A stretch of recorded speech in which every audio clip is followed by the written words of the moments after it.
All right. Hello and welcome. We are finally back. So this is CounterPick, New Perspectives, a podcast that myself, Samuel Ray, also known as Dr. Sam, and my co-host here. I'm Cy Prime, Professor Prime, Cy, whatever you want to call me. Not to derail this, but I'm hearing some like wind rushing noises from your microphone whenever. Yeah, you're not going to hear that. Uncommon. Stream won't hear me. Hear okay. that. That's my thing. Anyway. Editor, cut it out. Cut that out. Editor's me. Well, then you. You know what? Give me a second, I'll fix that. But yeah, I'm just gonna lower my microphone sensitivity a smidgen. There we go. All right. So, yeah, my name is Samuel Ray. This is Cy Prime, and this is the podcast we used to do on a regular basis. It was like a monthly thing, on and off.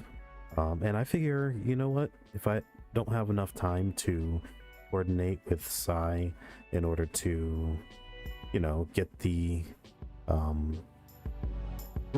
time to schedule recording, then why not just implement it into my stream schedule? So you can watch this live, and if you didn't catch this live, for anyone who listens after I do some post, then you can listen to this in audio form on podcast platforms, a bunch of them. I can't even list them off, honestly, don't have it memorized. And then you can also listen to this on YouTube after the fact. So yeah, let me just fade out this music right quick. And so we figured we'd come back, make our comeback in this this podcast here, and really return to a very specific topic. It's sort of a return to it because, like, we talked about elements of this in the past, but not the entirety that is, open to us now, because back when we started the podcast, it was very fighting game centric, right? It was used to be called CounterPick Fighting Games and Beyond. FGC and Beyond, then Fighting Games and Beyond, because that was where we started off with the passion and all that kind of stuff. Well, that kickstarted the podcast, but we decided we wanted to broaden our horizons to be able to talk about anything in terms of games and entertainment instead of just one genre. What? Broaden horizons, because the name of the thing. Okay. But yeah, new perspectives brought, basically, yeah. So we're all about bringing a new perspective to these different topics, right? Because oftentimes when you go around on the internet, you'll hear a lot of the same stuff, especially in certain circles. So we wanted to, be a kind of a counter to that and bring up some new ideas, think from different angles. And so what is being talked about right now a lot in the fighting game community that I've been seeing is the topic of, well, it's kind of distilled into modern fighting games. And so you haven't really been plugged into this, so I'll just give a little primer.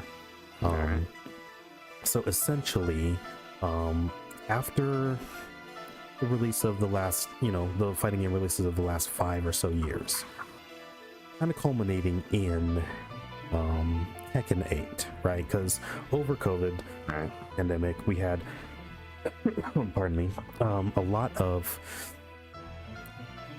evolution in the genre, right? The netcode is finally up to speed with other genres that are primarily played online, and which was definitely an improvement that the genre needed for a long time. It was long overdue, but the developers of the games, because let's face it, fighting games are a niche, right? They're a relatively small niche in terms of competitive games, and so they have been wanting to reach a broader audience, and better online play quality was the first step in that, because the better your majority of connections are, the more people can enjoy your game online. But now they've taken it over the last 5 to 10 years into the gameplay design itself, and this is something I've kind of admittedly had some gripes with, for quite a while, and have been very vocal about that especially during my more passionate years in terms of the genre, and just seeing the design trends pushing in a direction of forcing people to play certain styles rather than having as much freedom of playstyle choice and variety. And then it took legacy game franchises, series that have been around for decades, to make those changes for people to really see it. It kind of, one of the big wake-up calls was Guilty Gear Strive. You remember that, right? The long-time players of the Guilty Gear series really didn't like Strive. A lot of them didn't, anyway. And so once when that happened, when that game came out, a lot of people who had been with the series for a long time kind of they basically were off-put by the newest entry. And fortunate for them, the developers and publishers okayed the retrofitting of rollback netcode into the older titles. So those who didn't like the newest entry in the series have their older entries to play with good online. That's something not everyone gets in the fighting game genre. In fact, that's a rarity. So now you have a game like Tekken, which has had a very similar gameplay style and design with mild changes ever since Tekken 5 back on the PlayStation 2. That was kind of when the status quo was really established and they found their groove, and they only made small iterations through Tekken 6, Tekken Tag Tournament 2, and Tekken 7. And then Tekken 8 comes with a big shakeup. The heat system and other changes to the system that really go beyond incentivizing aggressive play to practically forcing aggressive play. And so what happens when you take a series with a long-standing, tradition and fundamental gameplay style that has spanned more than a decade, and you change it a lot? And so what I had been seeing for the last 5+ years has finally become a discussion point in the fighting game community. Big surprise there, huh? Once a few high-profile players started noticing it and saying something about it. Essentially saying stuff that I've been saying for a long time. And so that really inspired me to kind of bring this topic here, because we have been seeing that a lot, especially in that genre where they've started phasing out main point playstyles, ones that irritate a good chunk of the player base, old and new, right? Like zoning or grapplers. Yeah. So like Sai, you've played, I would venture to say you played a wider variety of playstyles than me in our time with the fighting game genre, which has been, I would say, 22+ years now. Yeah, I suppose I would say so. I mean, I've dabbled with the odd grappler here and there. I like some non-grappler big bodies. Anybody who's played a fighting game is going to play as a rushdown character at least some point. Yeah, I've done zoners, I've done spacers, so yeah. Yeah, sorry, I stepped away for a second to turn down something. Yeah, so, because me, I'm a bit more of a one-style specialist, you could say. Generally speaking, the mid-range spacing with physical attacks and the occasional projectile, kind of the defensive outboxer style, in the likes of Muhammad Ali or Floyd Mayweather. And well, you're also just generally more picky with what you like. Well, yeah, and I mean, I don't bring it up a whole lot, but I'm also very open about it. It comes with the territory of having Tourette syndrome, to be completely honest. No, I'm not saying it in a negative way. For you're sure. Just more picky. I was saying that more for the benefit of the viewers there.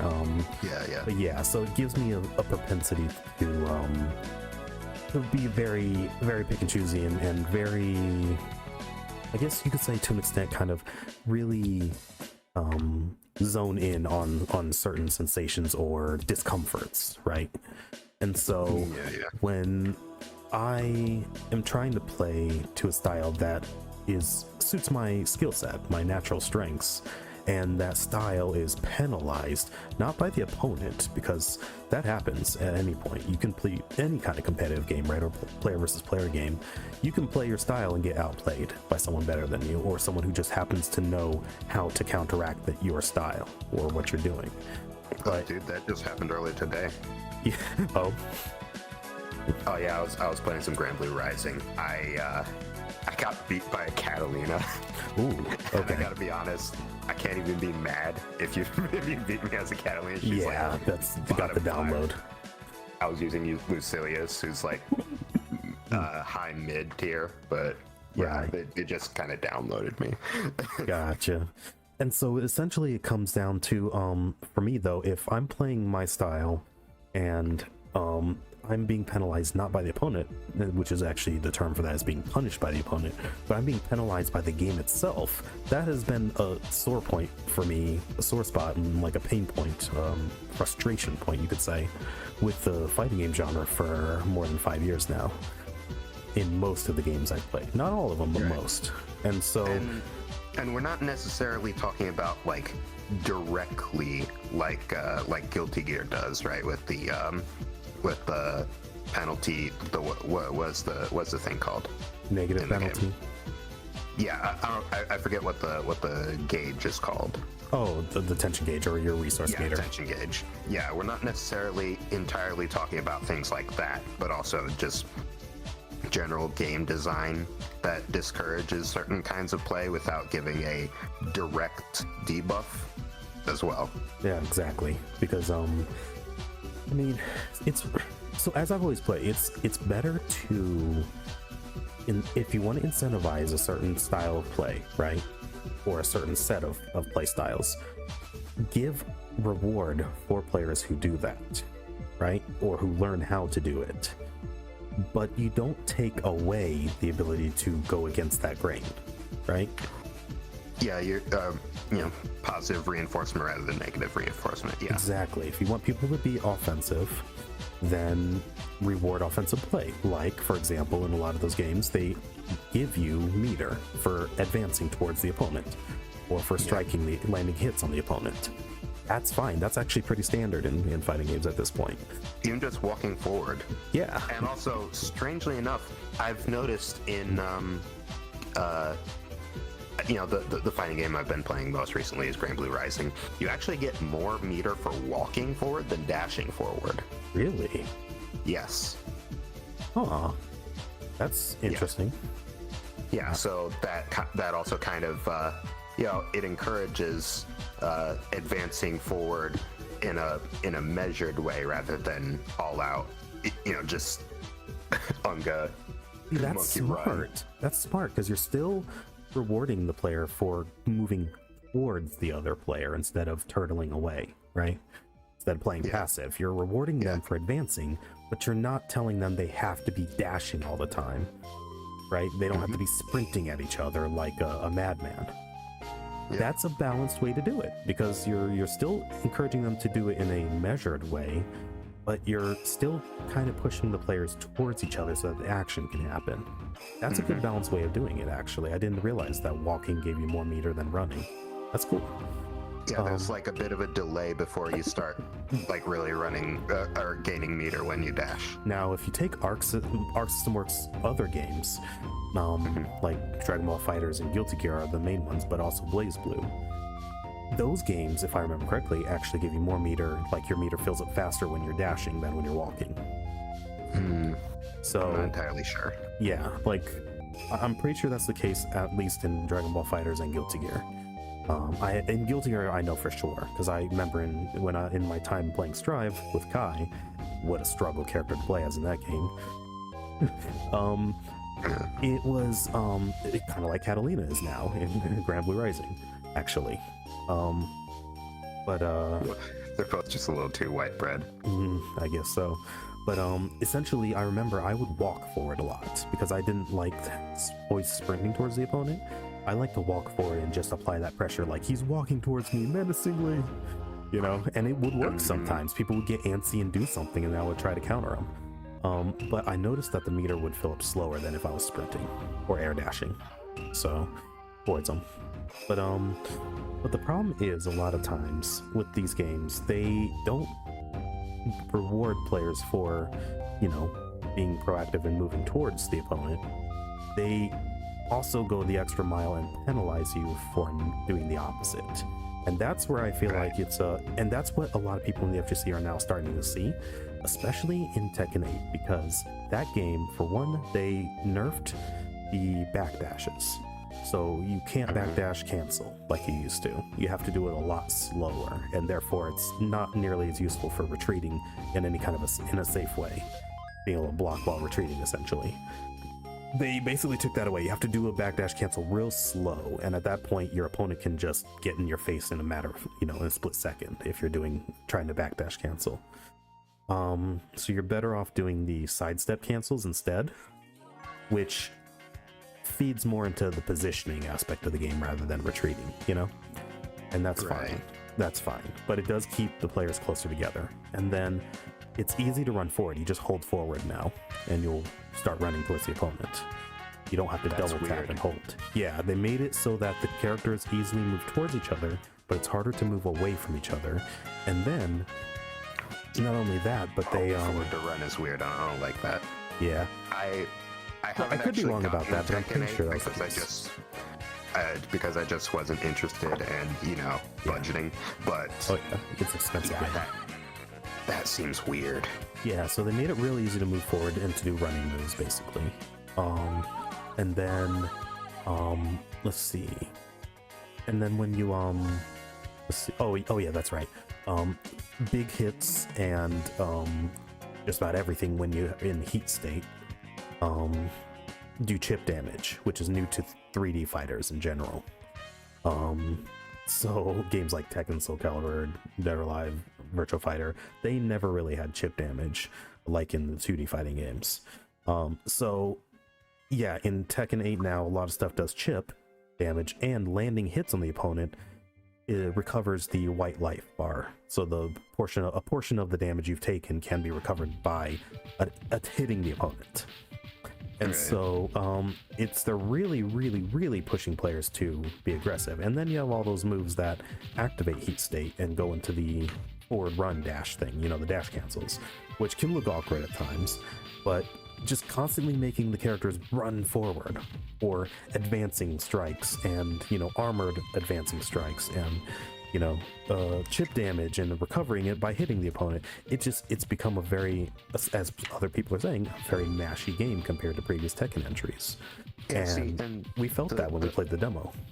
The automatic heat activation is the weird thing. Yeah. Too, for me, because like having you know, dabbled in games like King of Fighters, you know, like dash cancel mechanics are always like, you choose when to do it. Okay, now I want to go into the thing, or like confirm into my combo, you know? Yeah. Like, that's a little strange. That almost feels like a baked in like easy like beginner mode, you know? Well, yeah, so that less skilled players can still activate heat and then be in their OP state, their overpowered state, at least once per round. Well, you could only activate once per round, but they're basically making it so that rather than having to activate it with intention, everyone gets to use heat every round.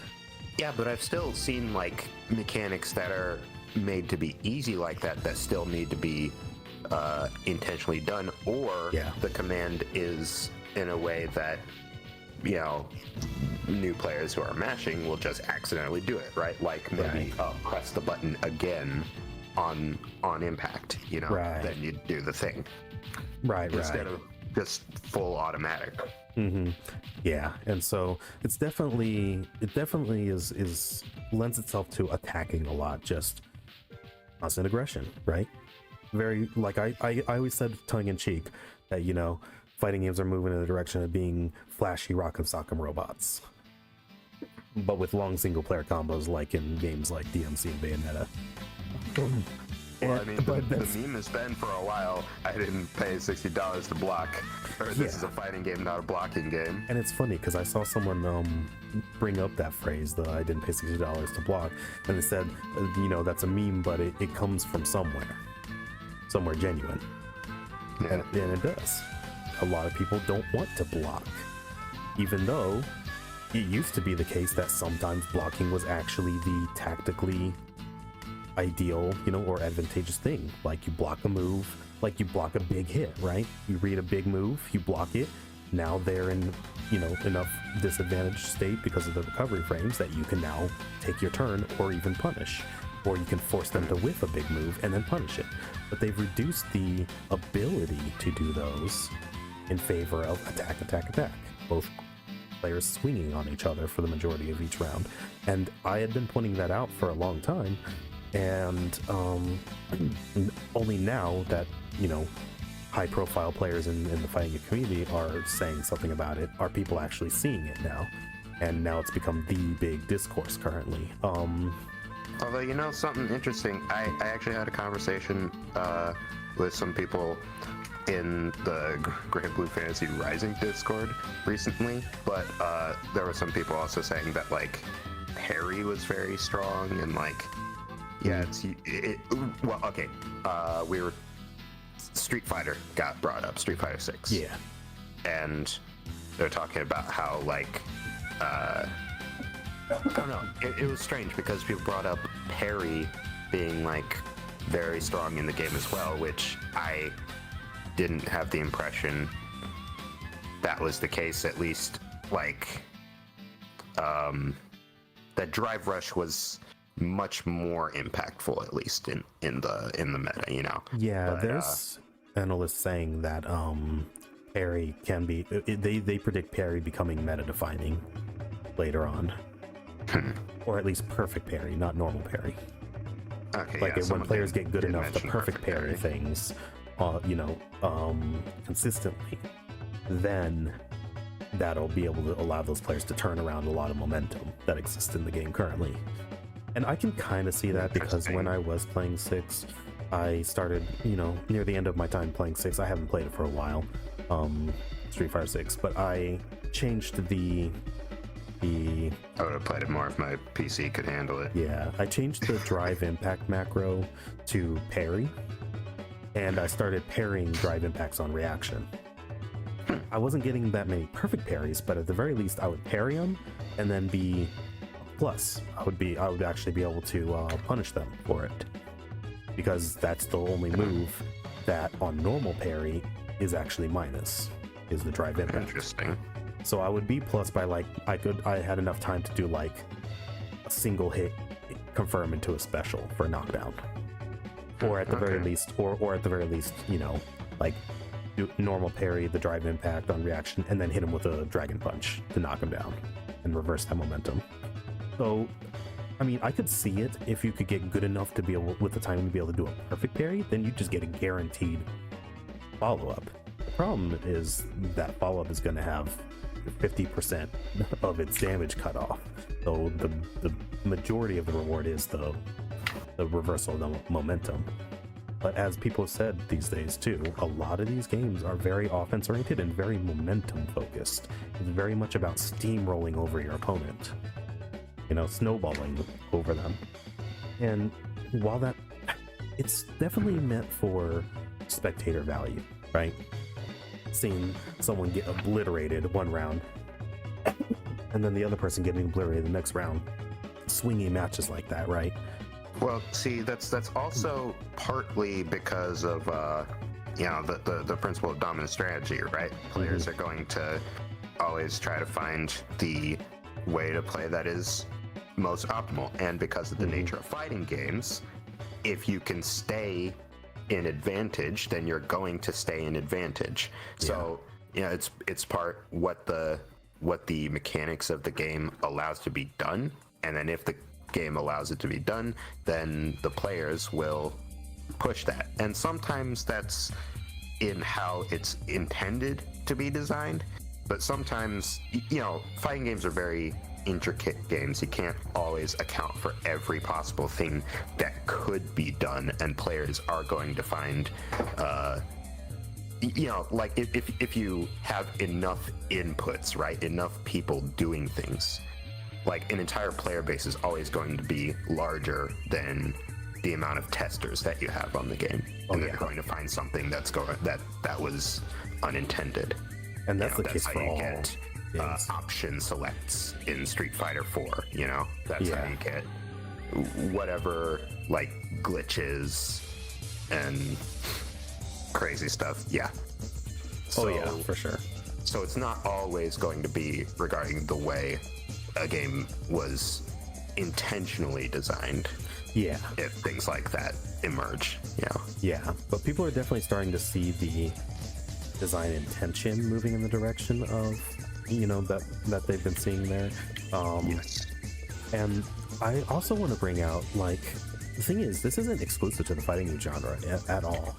This has been across all of, like I did see someone pointed out, anything competitive, right? Anything that's player versus player has been moving in that direction, or at least not everything, but many things have been moving in that direction for a long time. Think about basketball, for example. We're gonna bring in, our athletics sports crowd here, if we got any.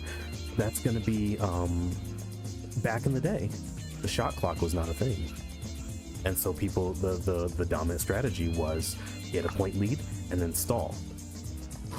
That became the dominant strategy, and that led to boring games to watch. People complained a lot about that, and so they added the shot clock. Every time your team has possession of the ball, you have to take a shot within 25 seconds. It keeps the game moving. And then obviously when you take that shot, if it bounces off the rim, the shot clock resets, and then you got to try to recover the ball instead of the opponent's team, so you get another shot at it within 25 seconds. You know what you brought oh, sorry, you done with that or no? Yeah, no, it's just it eliminated that dominant strategy. Yeah, what's interesting to me is something that you brought to my mind, because a while ago I watched a video about the design of Overwatch 2 characters. Yeah. And apparently the opposite problem exists. The new characters are designed in a way that leads to it being more beneficial to play completely defensively. More about sustain. The characters have, like, abilities that keep them alive longer, and then they have, like, maybe one skill that's some sort of dash or jump or whatever. Yep. And you could use that to push in offensively and try to go for the gusto. But then you wouldn't have that resource that you just used as an escape plan. Right. So the opportunity cost is much more weighted to why would you go in and risk it? Just keep the resource as a getaway strategy. And so why would you try to, like, go for 100% advantage by going on the offensive when you could play the character to, like, 90% of their effectiveness with no risk? Right. That's interesting. So that's becoming an exception. And it's funny because I actually heard, I haven't been in, like, keyed into competitive Smash for a long time, but I have heard recently that the current meta in competitive Smash Ultimate is my playstyle, my historic playstyle with characters like Marth and Corrin, which is that defensive outboxer style, playing the safe spacing, trying to play that spacing game as safely as possible, while trying to reduce the as many angles of approach from the opponent with positioning and hitboxes, and then taking advantage of mistakes. So the way I always played is the current meta right now in competitive Smash. And it's very interesting. And then but then if you look at a lot of other competitive games, see, the thing is, they have been doing the same thing, but I do feel like other genres limit how much, like the nature of other genres limits how much developers can really push players into being aggressive. And I had just thought of this the other day, actually. So one example, let's take battle royales, right? Right. Now this is a genre I actually claim as one that rewards my skill set more than fighting games currently do, modern fighting games anyway, because of the nature of the way the game is played. So in the early game, right? If you go and pick a fight right away, and that opponent or enemy team has gotten better gear than than everyone starts with, well, you just picked a fight with someone who's got a pretty severe advantage over you, and you're probably going to get taken out fast, right? Right. Ideally, in the early game, you want to avoid confrontation and gear up, right? Increase your power, whether it be gear or buffs or whatever the battle royale in question has. First, you loot, because that's the general flow. There. You loot, then you fight loot. and take their loot. But if you pick a fight right off the gates, no one is going to have much loot for you to take, so it's not worth the HP loss and the risk, right? True. So generally, it's loot, fight, loot more, and recover. It's a bit more of a balance because you do need to prepare at the beginning, get the loot. But on the other hand, if you play too passively in a battle royale, even if you get into the final circle, you're not going to have enough juice, enough firepower to win that game. So sometimes it's not every battle royale is like that. Most of the time. So let's look at some of the ones that are more known and current. Now in the likes of, let's say, My Hero Academia, Ultra Rumble, right? Yeah. In that one, if you don't fight, first of all you have to get levels, but you get them from the cards. So if you fight without looting, you're not going to have those levels, right? So you have to loot first. But sometimes you do fight others, because when you do that, then you get all the stuff they had on them. So you're going to get a bunch of levels and possibly revive cards and other stuff, right? Potion, healing and MP shields. Sorry, shield potions and stuff. I've got a bone to pick on how good Revives. How bad revive is, but y'all want me to start ranting. Oh yeah, but well, that's a different topic altogether.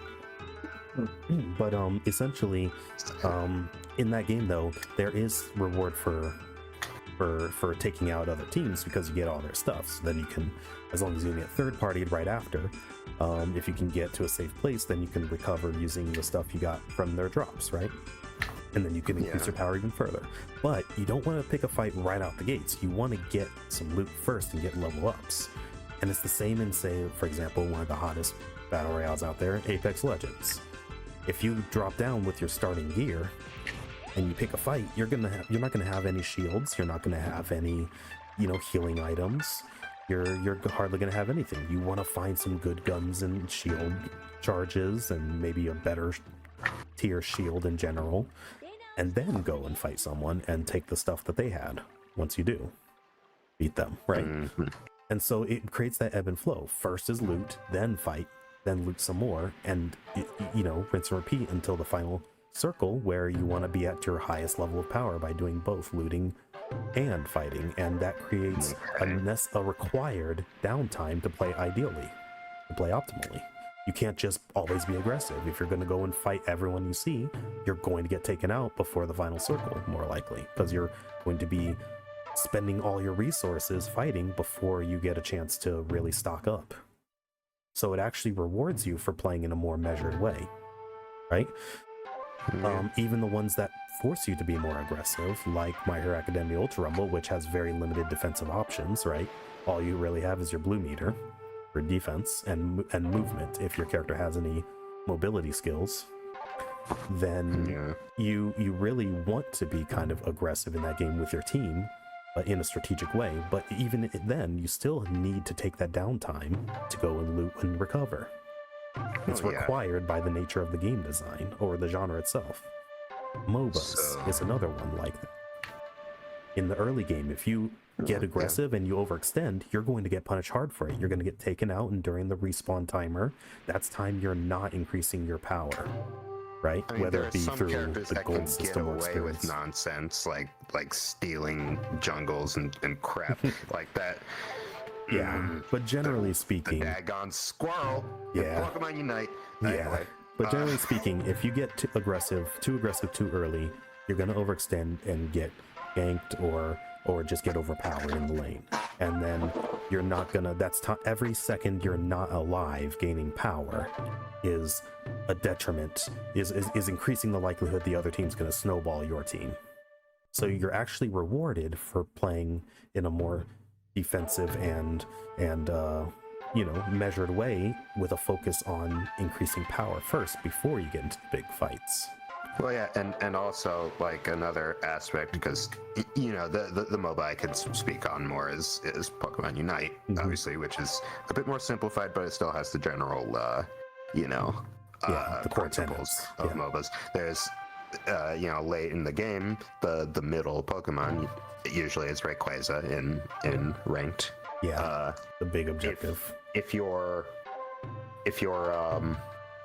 well, especially when you're winning, but also sometimes just in general, it's not usually a good idea to just go straight for Rayquaza when it appears, because even if you're if the opposing team is all respawning when you go start Rayquaza, it'll usually take long enough time that they can come back before you're finished, and they could sweep you or just gank the Rayquaza, and then well, yeah, and GG's. then if you're winning, then you don't need Rayquaza as the win more, so kind of just play a bit more defensively. But that is like the equivalent of getting a health lead in a fighting game and then turtling. Yeah, and that's, if you play it right, that's actually sometimes the optimal way to play. The thing you should do to win, right? Sometimes, depending on the circumstances. But, like getting a life lead and then turtling isn't quite like 100% a defensive play. It's more. It feeds off of starting offensive, and then. Right. But the thing is, that's the thing though, variety, multiple ways to play it out, instead of being forced to do one thing every time. You're not forced to play aggressively every single match in a MOBA. It's the optimal thing to do depending on the circumstances, but other times the more defensive path is the more optimal thing to do. It differs, and that's the thing. That's that variety that should be there. And by nature of the MOBA genre itself, cannot really be designed out of the game entirely. Not to the same extent that people are starting to see in fighting game genre. And so, if you look at that, you take... Heck, actually, my favorite battle royale is Naraka Blade Point. I do want to play it more. After you upgraded PC, we should be able to play that more, actually. That takes money. Yeah, I know. But yeah, because even in that game, sometimes going stealth is actually better than going aggressive. Right. And the game doesn't penalize you for being stealth. There are mechanics in there to kind of prevent you from going stealth for too long and being too passive, because there's those challenge scrolls you can find, and there's the one that says defeat the target opponent, the target player, within the amount of time or whatever. And I think oftentimes that target player is probably a very passive player. So it basically shows them, it basically, when you take that challenge, it shows you a ring on the map and mini-map of the area that player is in. Interesting. And so essentially there are ways to mitigate, passiveness, right? And that's fine. You can mitigate it, but don't completely take away the choice to be stealthy and play defensively. And in Naraka, you can definitely do that. You can hide in bushes, which makes you literally invisible to other players. You can go inside of buildings and hide on the ceiling, Right. By hanging there, all Crouching Tiger, Hidden Dragon style. You can use that Crouching Tiger, Hidden Dragon parkour and grappling hook and stuff to retreat and like try to bait people into bottlenecks or, you know, blindside them, right?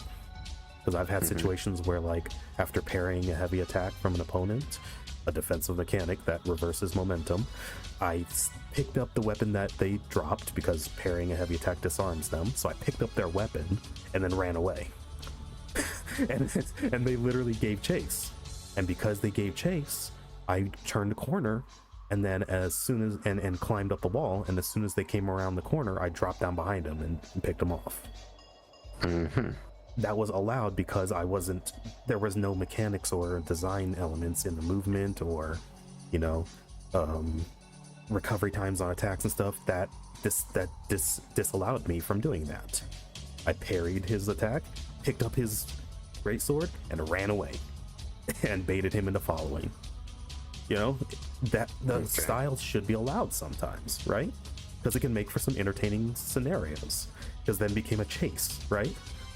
And sometimes the chases is entertaining, right? One person retreating and the other chasing them down. It's like, how are they going to get in on them, right? Are they going to be able to get in on them? Like, I remember that Evo grand finals in Dragon Ball FighterZ between Goichi and Sonic Fox, where Goichi was walling out Sonic Fox's relentless assault for, like, it felt like 25 seconds. And there was a lot of people who were actually excited about that because they're like, whoa, is Sonic Fox going to open up Goichi? Yo, can Goichi hold out? And he did. And people got hyped for it because it showed his skill, showed Goichi's skill as the impenetrable wall, you know, against Sonic Fox's, what was it? It was the unstoppable force versus the immovable object kind of scenario. Except the immovable object actually won out there. And you know, that's awesome. Like, think about, like, let's go into freaking just other entertainment. We know the X-Men, Juggernaut, right? Think about that time where it's like, I remember it was X-Men Evolution, I think, where Blob was like, unstoppable, huh? Well, meet the immovable, and then Juggernaut just sends Blob flying. Right. That had impact because up until that point, no one else was really able to overpower Blob that way, right? Okay, I'm not sure what the well, it's just that kind of same kind of thing. It's that dichotomy of, like, when you're unable to, you know, if there was a guard crush meter, right, that emptied the more you blocked, then Goichi would literally not have been allowed to block as long as he did. Yeah. Right? That's what guard crush meter is. It's an arbitrary limit on how long you can block. And so, literally, because Dragon Ball FighterZ doesn't have that limit, Goichi was able to actually do that. And that was an expression of his skill because he knew everything that Sonic Fox was throwing at him. And he was reading it. He was in Sonic Fox's head, right? And it was just immovable. That was his Muhammad Ali moment, you know, against the ropes, weaving every single, you know, strike in a flurry of blows, untouched, right? It creates hype moments like that, right? But then if Muhammad Ali was penalized for not throwing at least a jab for that entire period of time, that would not have been allowed to happen, and we would have missed out on moments like that, right? When he was weaving all those stuff with his arms back on the ropes, just moving his head, and then did that little shimmy with the shoulders, and it's just like, it's funny and it's hype, right? It was showmanship. You gotta allow player freedom to get things like that. That's how you get player expression, and people are starting to see in the FGC how much player expression is being limited by the fact that players are being bottlenecked into aggressive play. Right, yeah. Because you take away the ability to do things that are not just offense as a show of that player's unique skills. And like I said, other genres, you cannot really take that away, right? Like MOBAs and Battle Royales, no matter how much you incentivize being offensive and, you know, active participant, you cannot completely take away the inherent reward or need for that downtime to recover and gear up, right? To loot, to get better gear and stuff, or level up, or what have you, depending on the mechanics. You cannot take that out of it, because if you do, then it's no longer a battle royale game. Yeah. And now you have people saying Tekken 8 doesn't feel like Tekken, because that's literally what they're doing in it. Is taking away a lot of what people liked in Tekken for the new game to chase a larger, what was perceived as a larger audience who doesn't like Tekken or didn't like Tekken in the past. To be fair, I think they are correct on that. The larger audience, potential audience, isn't, or the larger amount of people. Like they're not, Tekken. Back when we were playing it, right? In, Tekken Tag 2. I mean, we didn't really know our stuff yet in Tekken Tag 2, but Tekken Tag 2, Tekken 6, and to an extent Tekken 7. When I think of Tekken, it's like the continual trades of like small exchanges. Jab here, duck, try to grab, tech to grab. Like poking at close range. It's like a bunch of like tens to hundreds of micro interactions per round. And a player who doesn't know how it works might be confused what it's doing, but it's not a mash, it's calculated. And I feel like the answer to that really is not what fighting game developers have been doing and what a lot of game developers do in general.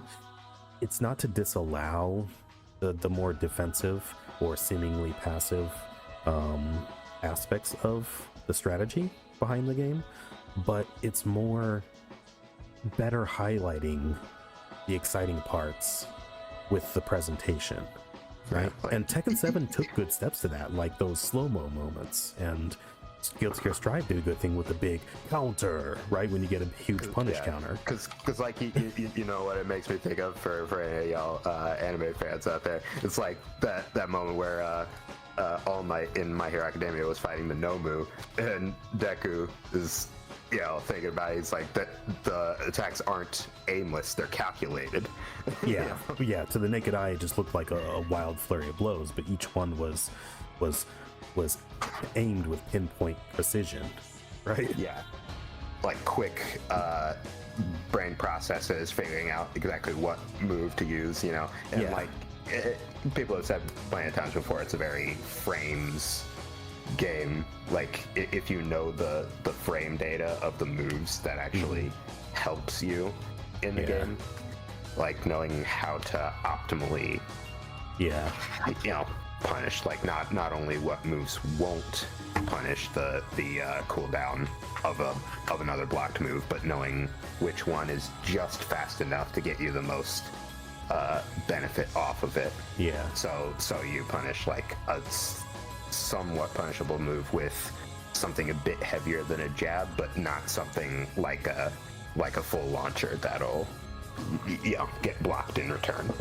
Now in Tekken 8, I think they have reduced that a bit by making certain things literally doesn't matter if you know the frame data, you just have to hold it. You cannot really do anything against it, like a lot of the stuff in the heat engagers and stuff like that, or certain moves into heat dash while you're in heat mode. Like no amount of knowledge of frame data can allow you to iron wall that out. You just have to hold the mix, right? The mix up. And a lot of people said that honestly it just doesn't feel good, right? To be put in those situations with no actual answer other than time to guess, right? But yeah, like what I was saying though, like most people, like there's a reason why fighting games are a niche genre, and we've talked about that already, I'm pretty sure, in one of the episodes. But most people don't want to put that effort into thinking or just like getting it into their instinct to be like, okay, how do I respond to this? Probably they just want to do things that feel right and have them work. And the thing is, that is possible, but it's all in the presentation. You have to make things visually clear. Don't obscure the information the player needs to know to figure things out on the fly. Show it to them. No, right? But it's not so much that like they want to understand things and understand how it works. I've said before, and maybe this is just me being cynical, but like most people don't have the drive to understand things or know things. Right. They want to know what they know and have things work the way that they want them to work in their uneducated opinion. Yeah, no, that's true. And to an extent, you could look at this kind of change and connect it to that, trying to get that kind of audience, because then, what would you need to do? You would need to change the game so that it works with the instinctual approach of those people. What is the instinctual approach of those people? Attack. Press buttons, because they don't know what the button does. They just know button is attack. Right. Press button is attack, should work, therefore mash. And then it becomes a mashy game, right? Yeah. It's really simple when you think about it. Yeah, no, you got a point there. It's unfortunate that catering to that reduces the nuance, and that is what a lot of people are seeing, is the reduction of the nuance and the variety, right? Which the depth comes from the wealth of choices in any given situation. But by reducing those actual like viable choices down in each situation, you do simplify the game and make it easier to understand visually and as a player. But you also reduce the depth and make the people who want more to chew into get bored.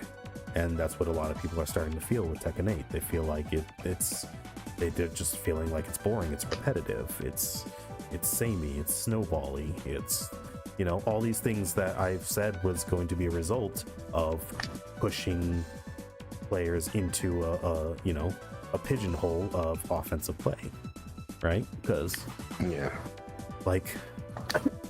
like you think of Evo Moment 37, the Daigo parry, right, versus Justin Wong in Street Fighter 3 Third Strike.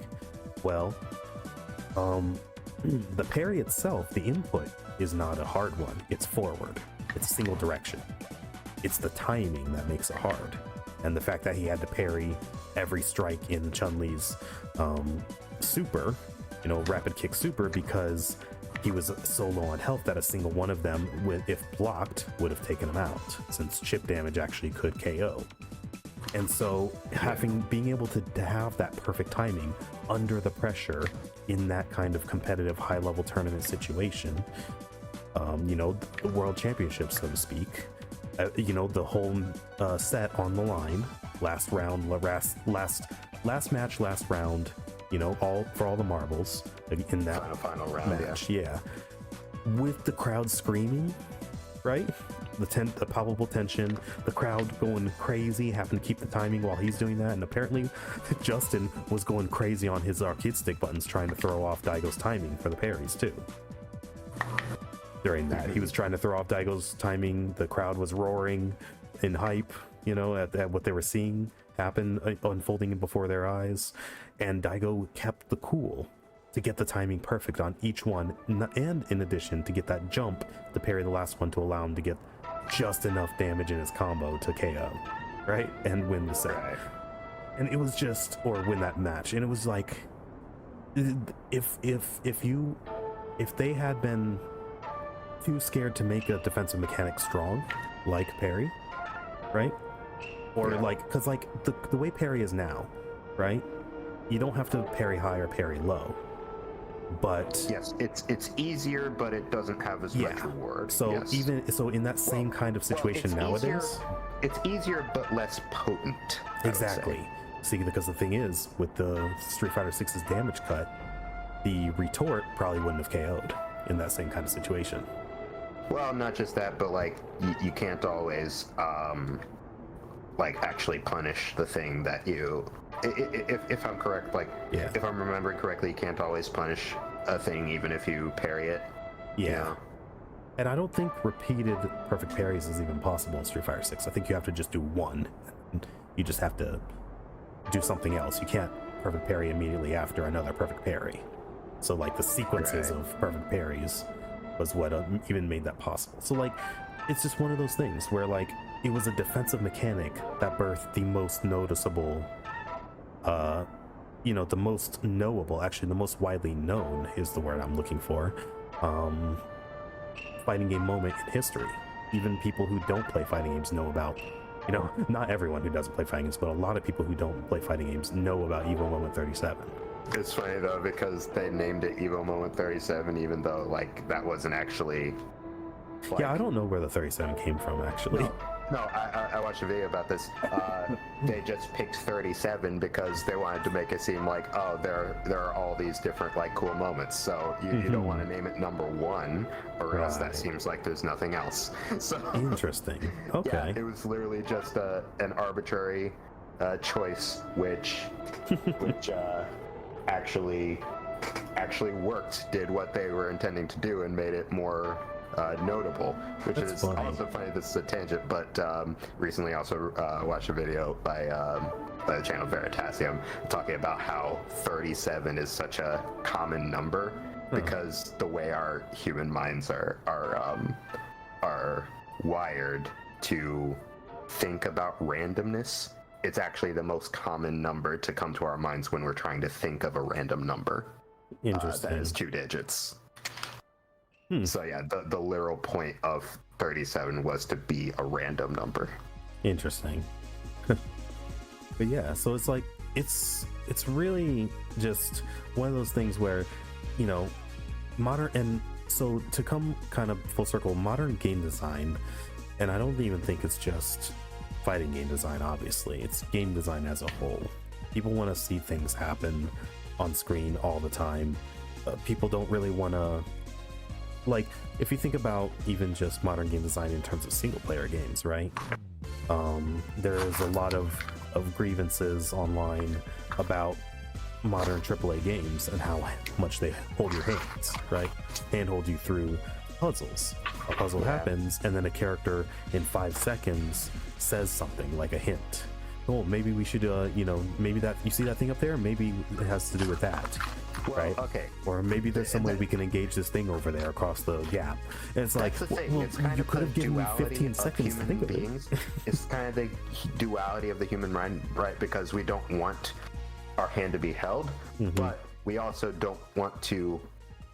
Okay, we want to work for our entertainment, but we don't want to know that we're working for our entertainment. Yeah, we don't want it to feel like work. That even is the case in movies. We've seen plenty of videos about movies nowadays, right? Which just rely on bad exposition, which is the equivalent of a video game holding your hand, right? Right.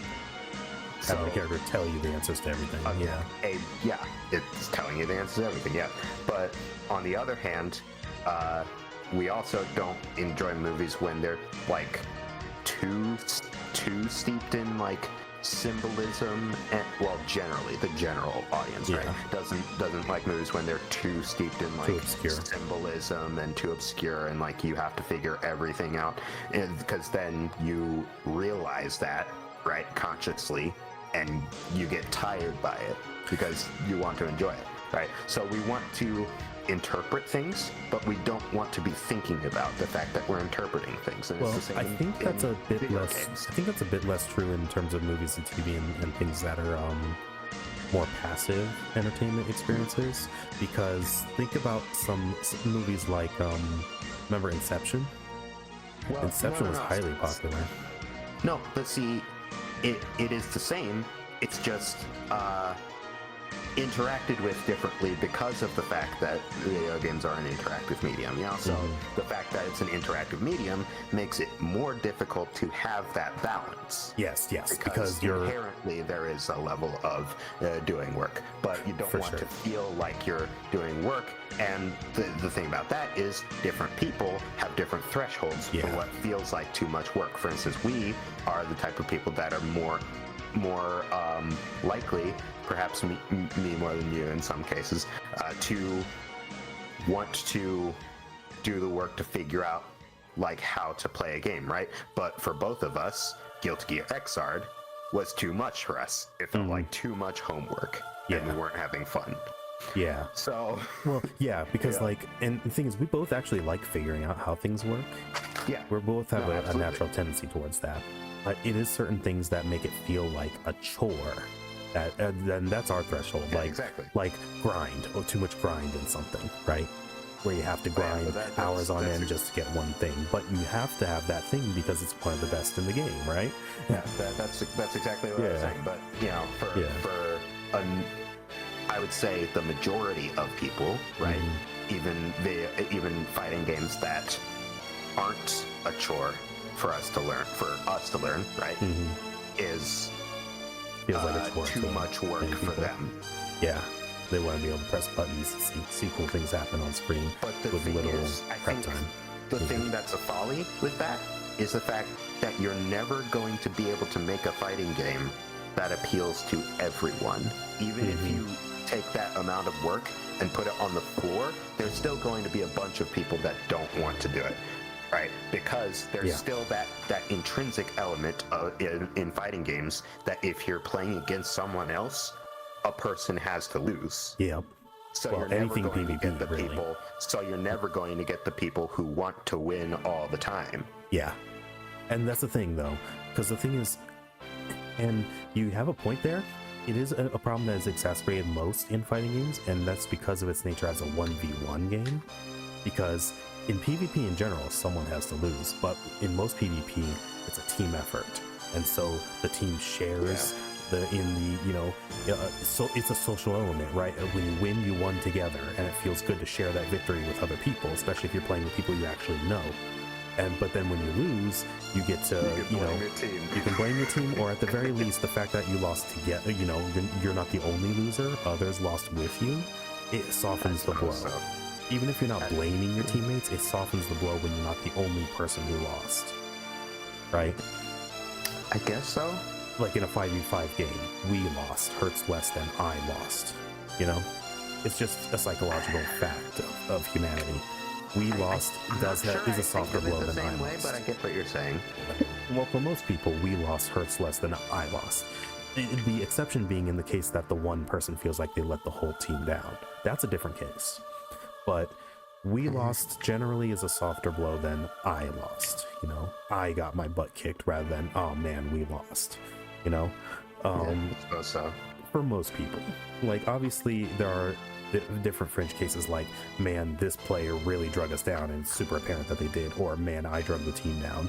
Those can suck, right? In team games.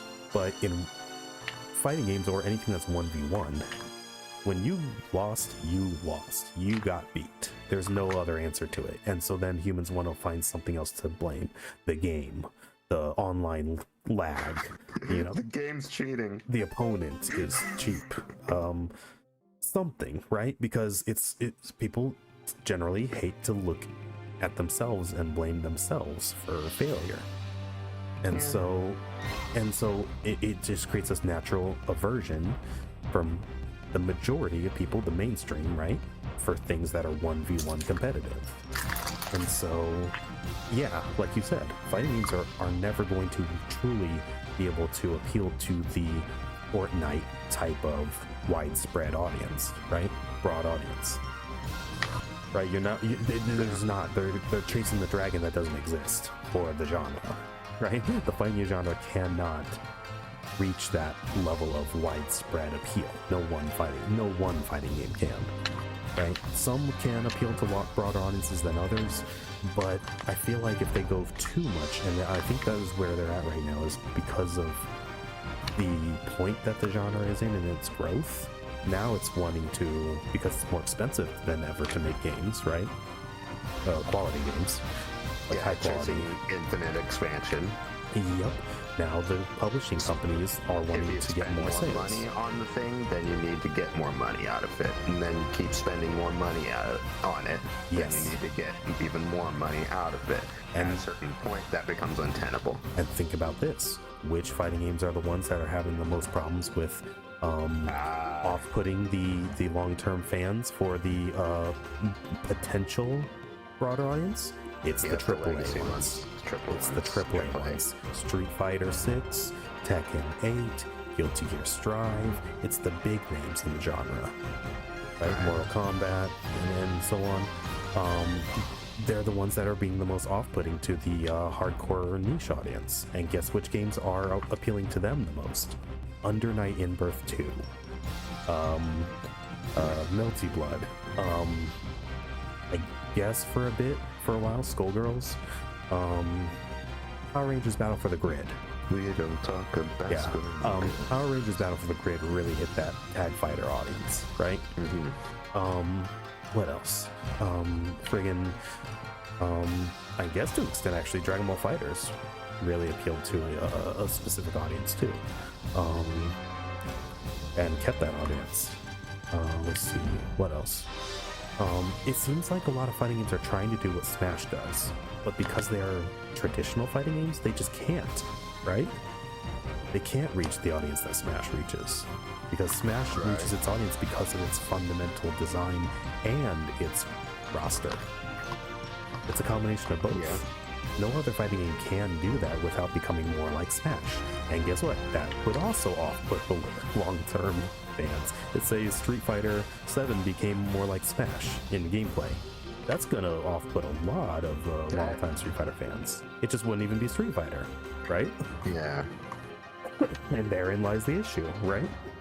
If you try to seek the wider audience to an extent, it's going to stop feeling like what it was to the people who already enjoyed it for what it was. And that's what's happening a lot. It's just coming to a head now for the fighting game community.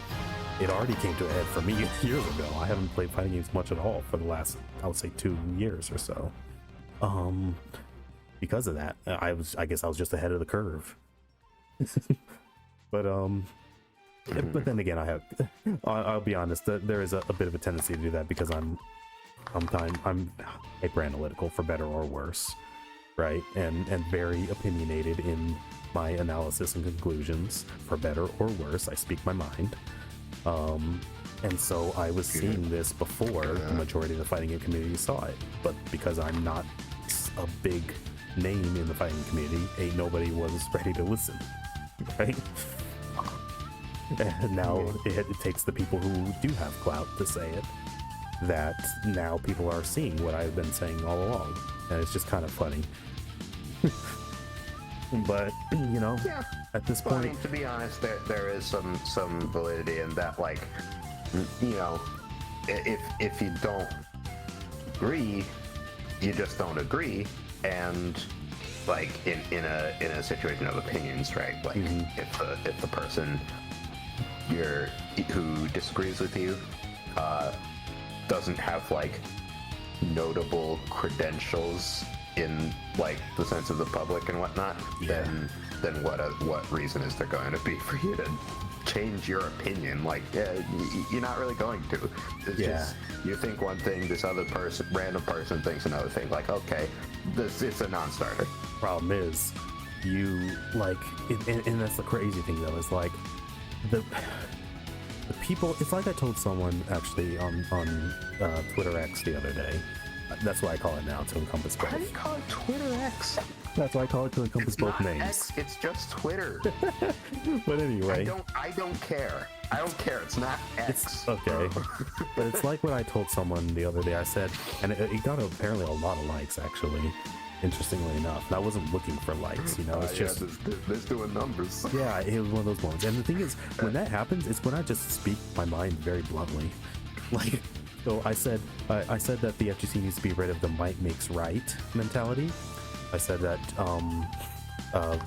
being a good player is essentially what I said was being a good player is not a prerequisite for knowing, you know, having knowledge. Being able to apply it in gameplay isn't the only indicator that you know, that you have the knowledge.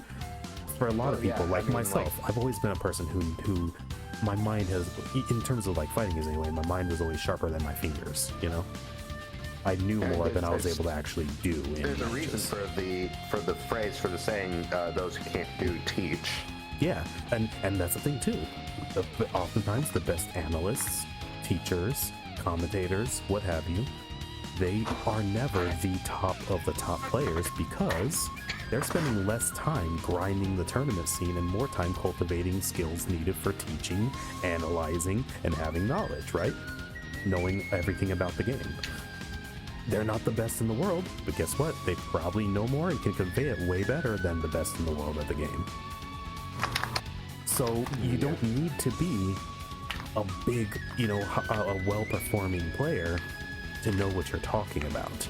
If anything, if you're a well-performing player, for one, that means that since you have a horse in that race, you have more reason to be biased in your assessments. For one, right? Downplaying your own character, for example. That's the thing that people do in competitive scenes. They downplay what benefits them and they upplay what irks them, right? That one thing that they just struggle against.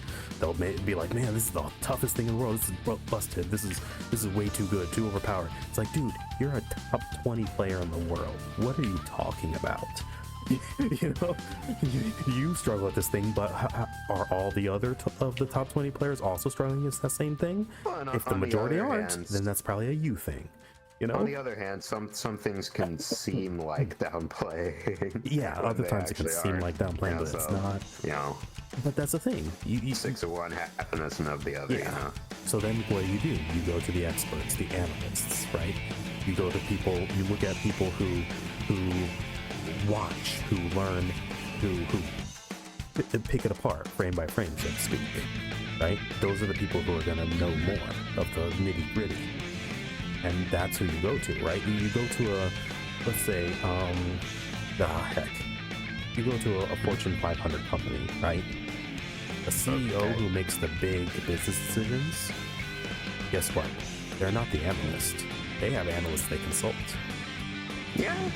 The person the richest man in the world is not the most intelligent man in the world. He has a bunch of intelligent people he consults to make his business decisions. I mean, it's a combination of certain things, but it's got to have a certain level of intelligence and acumen, right? But it's a combination of going to people who know more than him about specific things, right? Very specific niches, right, or fields, and then applying that with his own business acumen. So if you look at things like this, you got to look at the people who had put in the thought and the time and have the just analytical capabilities, right, to see these things and to speak in a non-biased way. But then you get to the point. It's like a lot of these things are kind of a matter of opinion. Oh yeah, oftentimes. So you can't really like 100%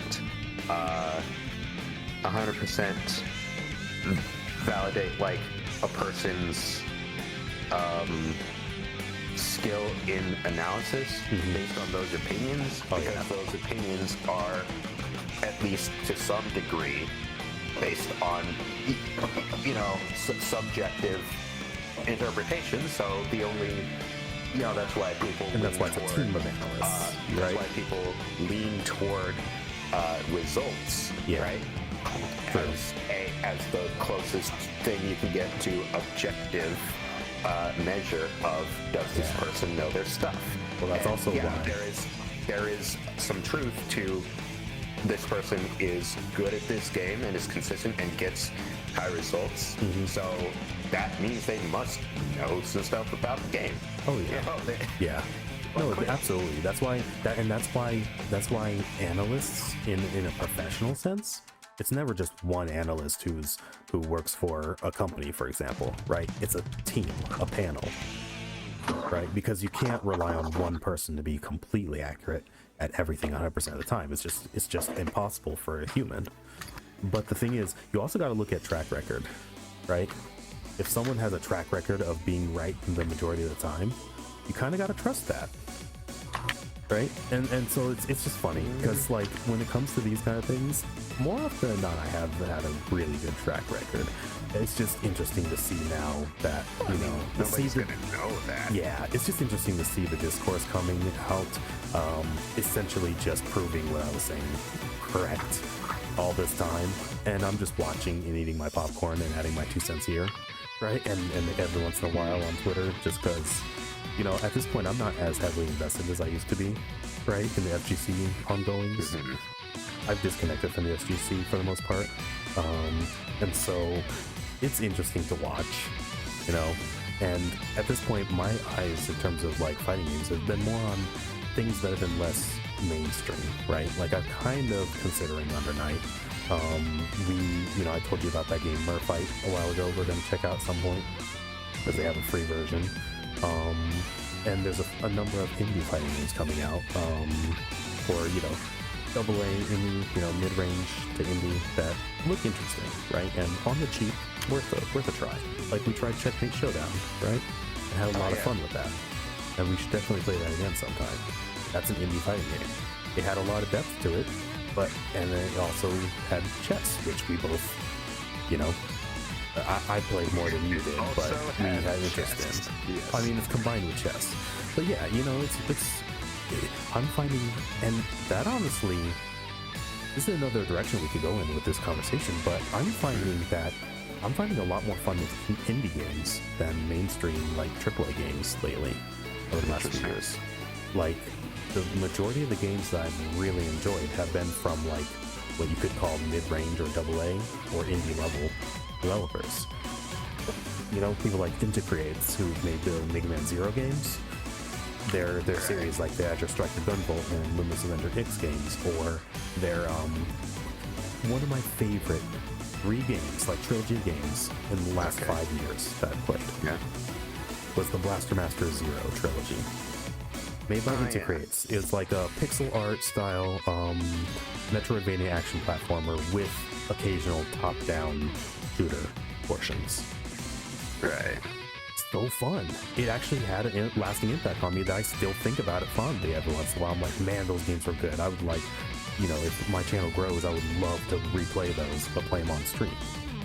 That's one of those experiences I would love to share with people if I get to a point where people would care, and enough people would care to experience that with me, right?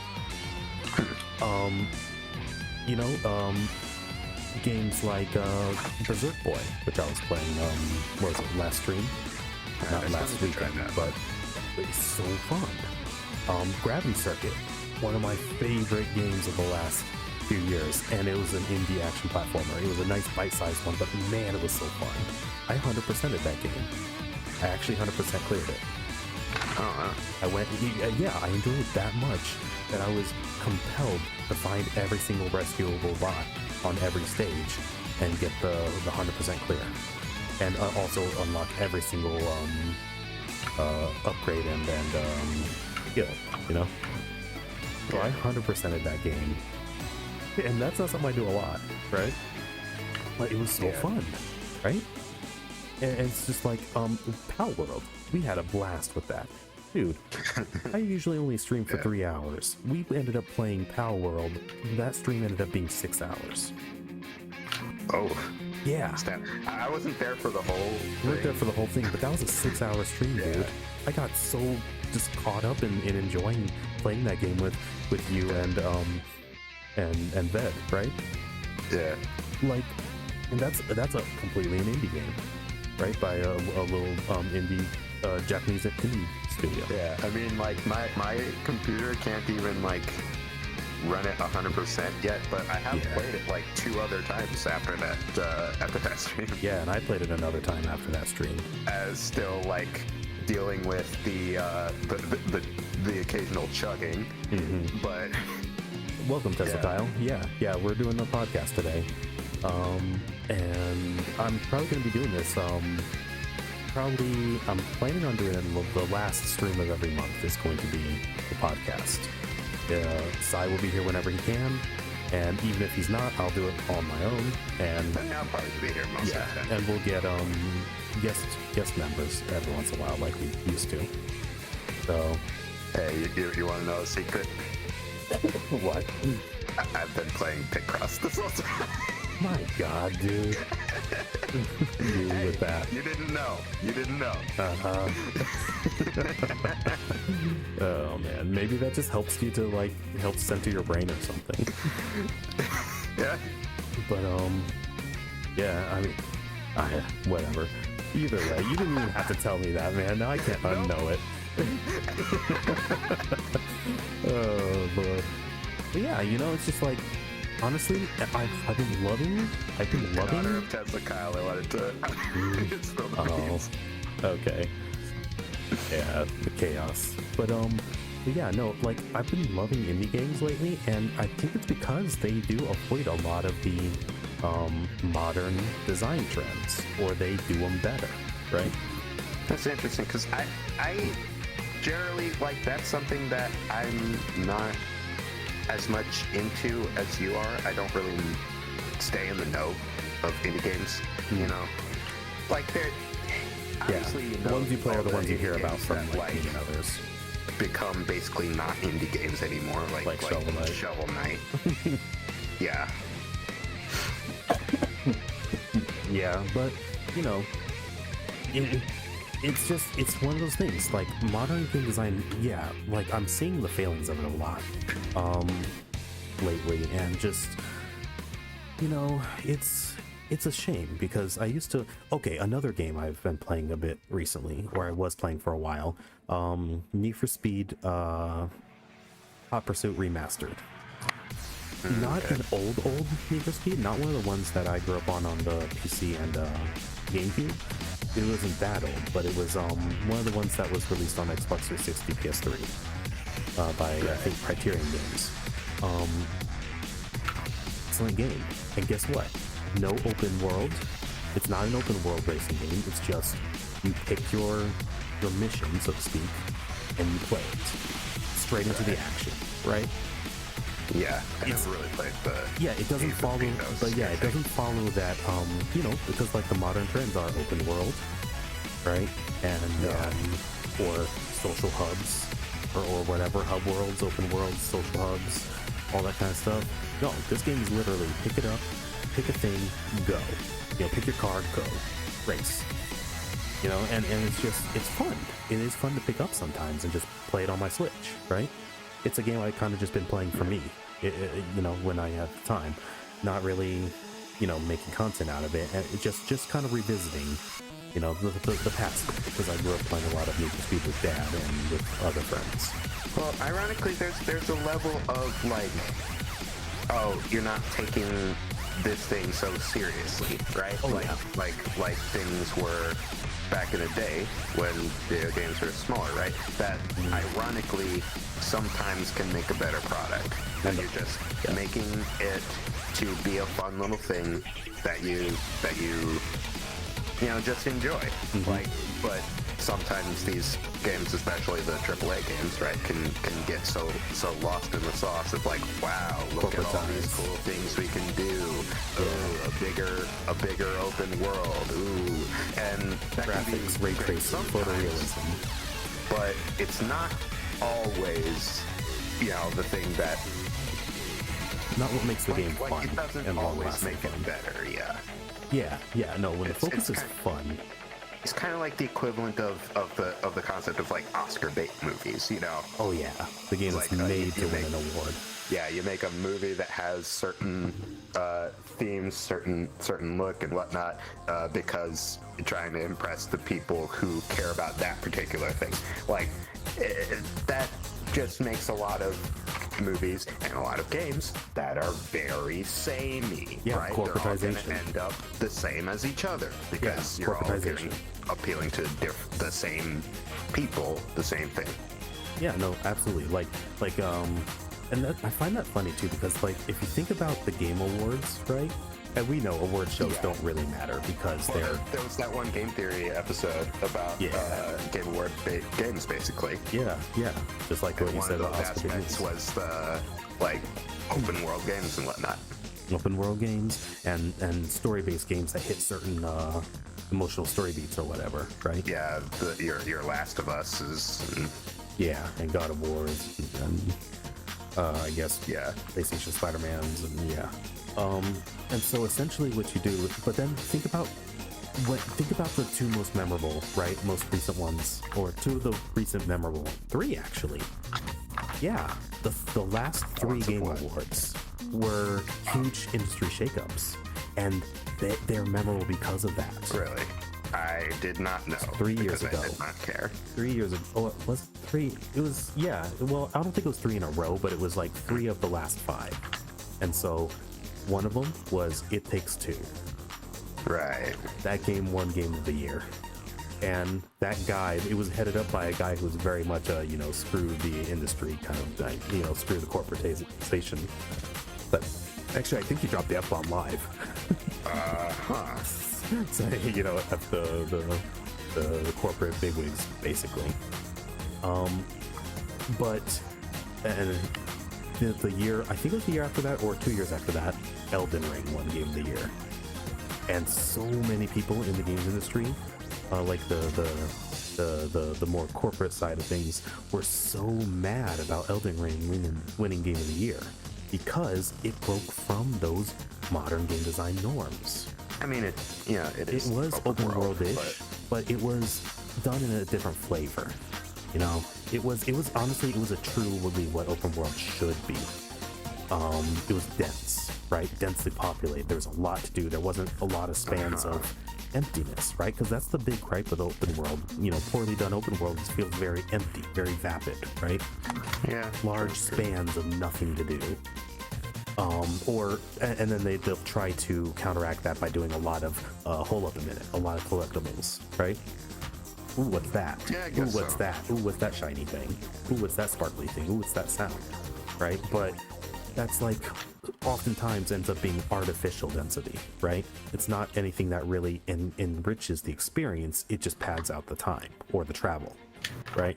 And so then you take open world games like Elden Ring, where you literally go like, you know, like over that hill, and there's some enemies that you have to take care of, and then go over there. Oh, there's a treasure chest. Oh, here's a secret path. Oh, here's a teleport to a whole nother portion of the map. Holy crap. Oh, here's that big guy riding the horse, right?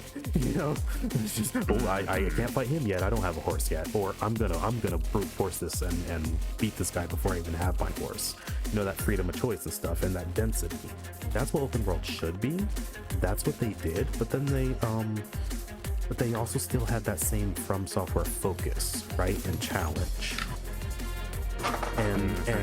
And so you know, of the people who don't get it, right, because they weren't trying to appeal to the widest audience possible. They were just trying to appeal to slightly wider audience than Dark Souls, right? Not to the extent where it didn't feel like a From Software Souls-like game. And it got Game of the Year. And a lot of people were mad about it on Twitter. Especially industry people. Yeah, a lot of industry people were mad about it. And then they were big mad. Yeah. And then, so there's It Takes Two, which was a very digestible co-op only game, right? You cannot play it single player. Co-op only. They're very digestible, like 5 to 10 hours, you're done, right? No microtransactions, nothing to pad it out. Very, very, very focused experience. You know, Elden Ring, a very focused, you know, open world, yes, but very dense and focused From Software Souls-like game. Not something that has the widest appeal, right? Then you take a look at the most recent Game Awards. Baldur's Gate 3 won. Literally video game D&D with rolls and everything. Like literally when you do stuff, you have to do the roll checks and stuff. Right. And so it's literally just video gameized D&D campaign, basically. And that won Game of the Year. And those the developers, Larian Studios, they literally use their stage time to essentially encourage the little guy in the industry, the little guy developers, and almost like take a subtle jab at the industry bigwigs. So, like, the most notable ones have been the ones that broke that mold, right? The modern game design mold. And they deserved it because of that, right? It was well deserved. Yeah. They made good games. That's all. They just made games that people found fun. And that's ultimately what matters. And a lot of these corporates forget it, and like you said, chasing the dragon of the broadest audience possible, but doing that, literally, fighting games are doing the opposite of what From Software has done. Either that, or, you know, like I said, the kind of like Game Award bait kind of. Yeah. Like, oh, I want to make this grand piece of art, but like with this actor, right? This well-known actor as the voice the main character lead or whatever. But like a small game that's just fun can still be art in itself. Yeah. And sometimes that very small game is actually what people need. Sometimes that can be like a game that's very dear to them from childhood. Do you think Sonic the Hedgehog was made to be high art? To be some sort of like high art? No, it had a like a vague environmentalist message, but also it was just, what if game like Mario except go fast? And that's with like, speed as the reward for playing well. Yeah, and that's like the most impactful game from my childhood. Yeah. Same. Like that's what we both grew up on the most. And then it come around Sonic Frontiers, the first great one in years, and it found you at just the right time, right? You played it for yourself instead of for content, and it hit just right. Yeah. You know, and Sonic Frontiers is not Game of the Year material, right? Game Awards material. Not. There's issues. Yeah, I think it was. But it was just fun. I think it was runner-up for an honorable mention type of thing. The People's Vote Award, basically. It got beat up by Genshin Impact. And because like of course. Power World, everybody jokes about, it's Pokemon, but it's also Arc, but also like kind of Breath of the Wild, whatever. Like, but it's just a fun game, and it's resonated with people because it's just the people making it were like, okay, what would be fun? Yeah. Let's do this. Let's do that. Yeah, especially it's these not even days. Finished yet, but a bunch of people like it. Yeah, and especially these days when like a lot of games are not made, they're made either for a variety of reasons other than just being fun, right? Whether it be award bait or try to be reach the broadest audience or to be heavily political, right? And we're not going to get deep into the political stuff because we keep politics out of it. But that's also why there's a lot of the modern big stuff that you're just never going to see on this channel because they're so heavily real world political. Yeah, instead of being fun. And because we and many other people are just like, we want to get away from that. We don't want that. It's just fun, please. We hear enough of that in our day-to-day life. We want a fun game. And that's the thing. Yeah, and that's it. Power World in this day and age when a lot of things games, a lot of people are trying to be real political with it. This game the developers themselves said, we don't have any grand artistic vision in that kind of like high art way. We just want to make a game that's very fun.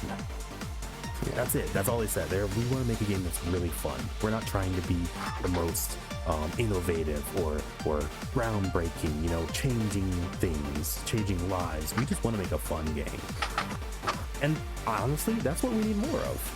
And just sometimes fun that games. Game that's just made to be fun can actually be the game that changes things. Yeah, exactly. You don't go into it with aspirations of changing the world, but sometimes that ends up being the one that does it. Yeah, and circling back around to the kind of inciting factor into this discussion, which was the fighting game. A minute, us from the. No, it's fine because we were talking. The topic is modern game design. It's a broader topic. And we've covered a lot of aspects of that. So circling back around to the inciting topic, which is the fighting game community, kind of seeing, what I had seen for a long time and noticing how a lot of these, especially the bigger titles, right, the more populated titles, are trying to reach ever broader and broader audiences to the extent that they're starting to kind of forsake what made them fun in the past, right?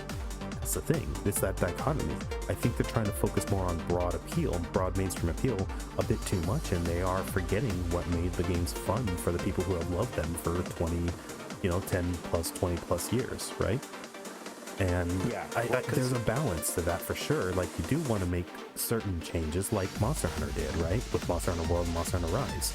They did make some changes to the core you know, that did alienate some of the core audience from the longtime hardcore niche, but they didn't completely lose sight of what makes Monster Hunter, right? And so it's still very decisively Monster Hunter, and that is what I feel like they found that balance. Monster Hunter World became Capcom's single biggest selling game of all time, right?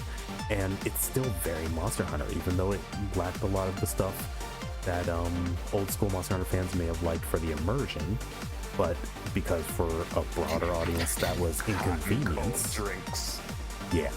But the thing is, and that's the thing, what they did was they let go of things for the right reason. They didn't let go of things just for broad audience appeal.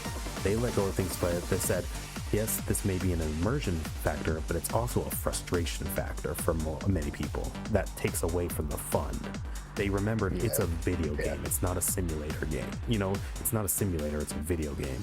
And so they made it more fun as a video game while keeping the core of the series intact. And that's the right way to do it. They did it for the point of making it more fun. And it did become more fun for more people and flourished because of it, right? Yeah, because the thing about broad appeal is, like, by nature you have to water something. I think this was something like, I made a comment similar to this on a video. I think I was talking about like Marvel movies, you know, because by nature they water things down to a degree. Yeah. From the comics, so they have more broad appeal, right? The comics are freaking crazy. And early on, it was to a degree that made sense because they're making movies, not comics that they can just shove a whole bunch of things in, right? But then, you know, it got watered down more and more, right? Yeah, it became a little you homogenous. have to find that balance, because you are by nature going to have to water something down if you want to appeal to a larger audience, and sometimes that is the right play. But if you water things down too much, then you get something that is perfectly mediocre. Yeah, it feels very samey, People right? that a niche appeals to are not going to like it, and the broadest audience is not going to like it a whole lot. It's just going to be a thing, a piece of media that the general audience says, it's one of the ones of all time, and it exists. Yeah. You know? Yeah, and for speaking of the MCU, like the ones that really did that, right? I feel like is it was really the what do you call it? It was the turning point, I feel, was Guardians of the Galaxy, right? Because it was a little bit after Guardians of the Galaxy that all the other movies started to feel a little more like Guardians of the Galaxy. Yeah, that one had the jokey theme that like worked for them because they were those kind of characters, but then all of the characters became that kind of character. Yeah, exactly.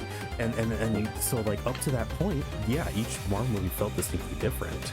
And they were just familiar enough to the comics, to those of us who knew, like, you know, the comic lore and the cartoons, right, beforehand, right, like us and our family. But it was, like you said, simplified enough or pared down to the point that people who weren't already into the comics or the characters beforehand would get, right? And you kind of have to do that, like you said, especially with characters who weren't as widely known. They start off with Iron Man. Iron Man was not an A-lister up at that point. And also, like we've talked about before in like topics related to writing, there's the well-known phrase, kill your darlings, for a reason. Because like if something doesn't work for the narrative, or like it doesn't add to the narrative, it muddles whatever, like sometimes even if you like a thing that you've written in, you need to cut it out.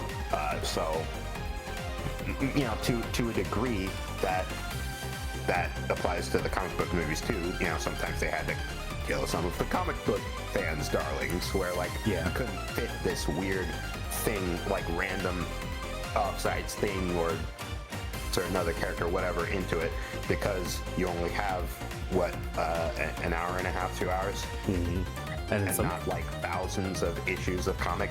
Yeah, in some cases it made certain characters better, like Thanos. The movie version of Thanos is way better than the comics and early cartoons version of Thanos. way better character, way better motivation, right?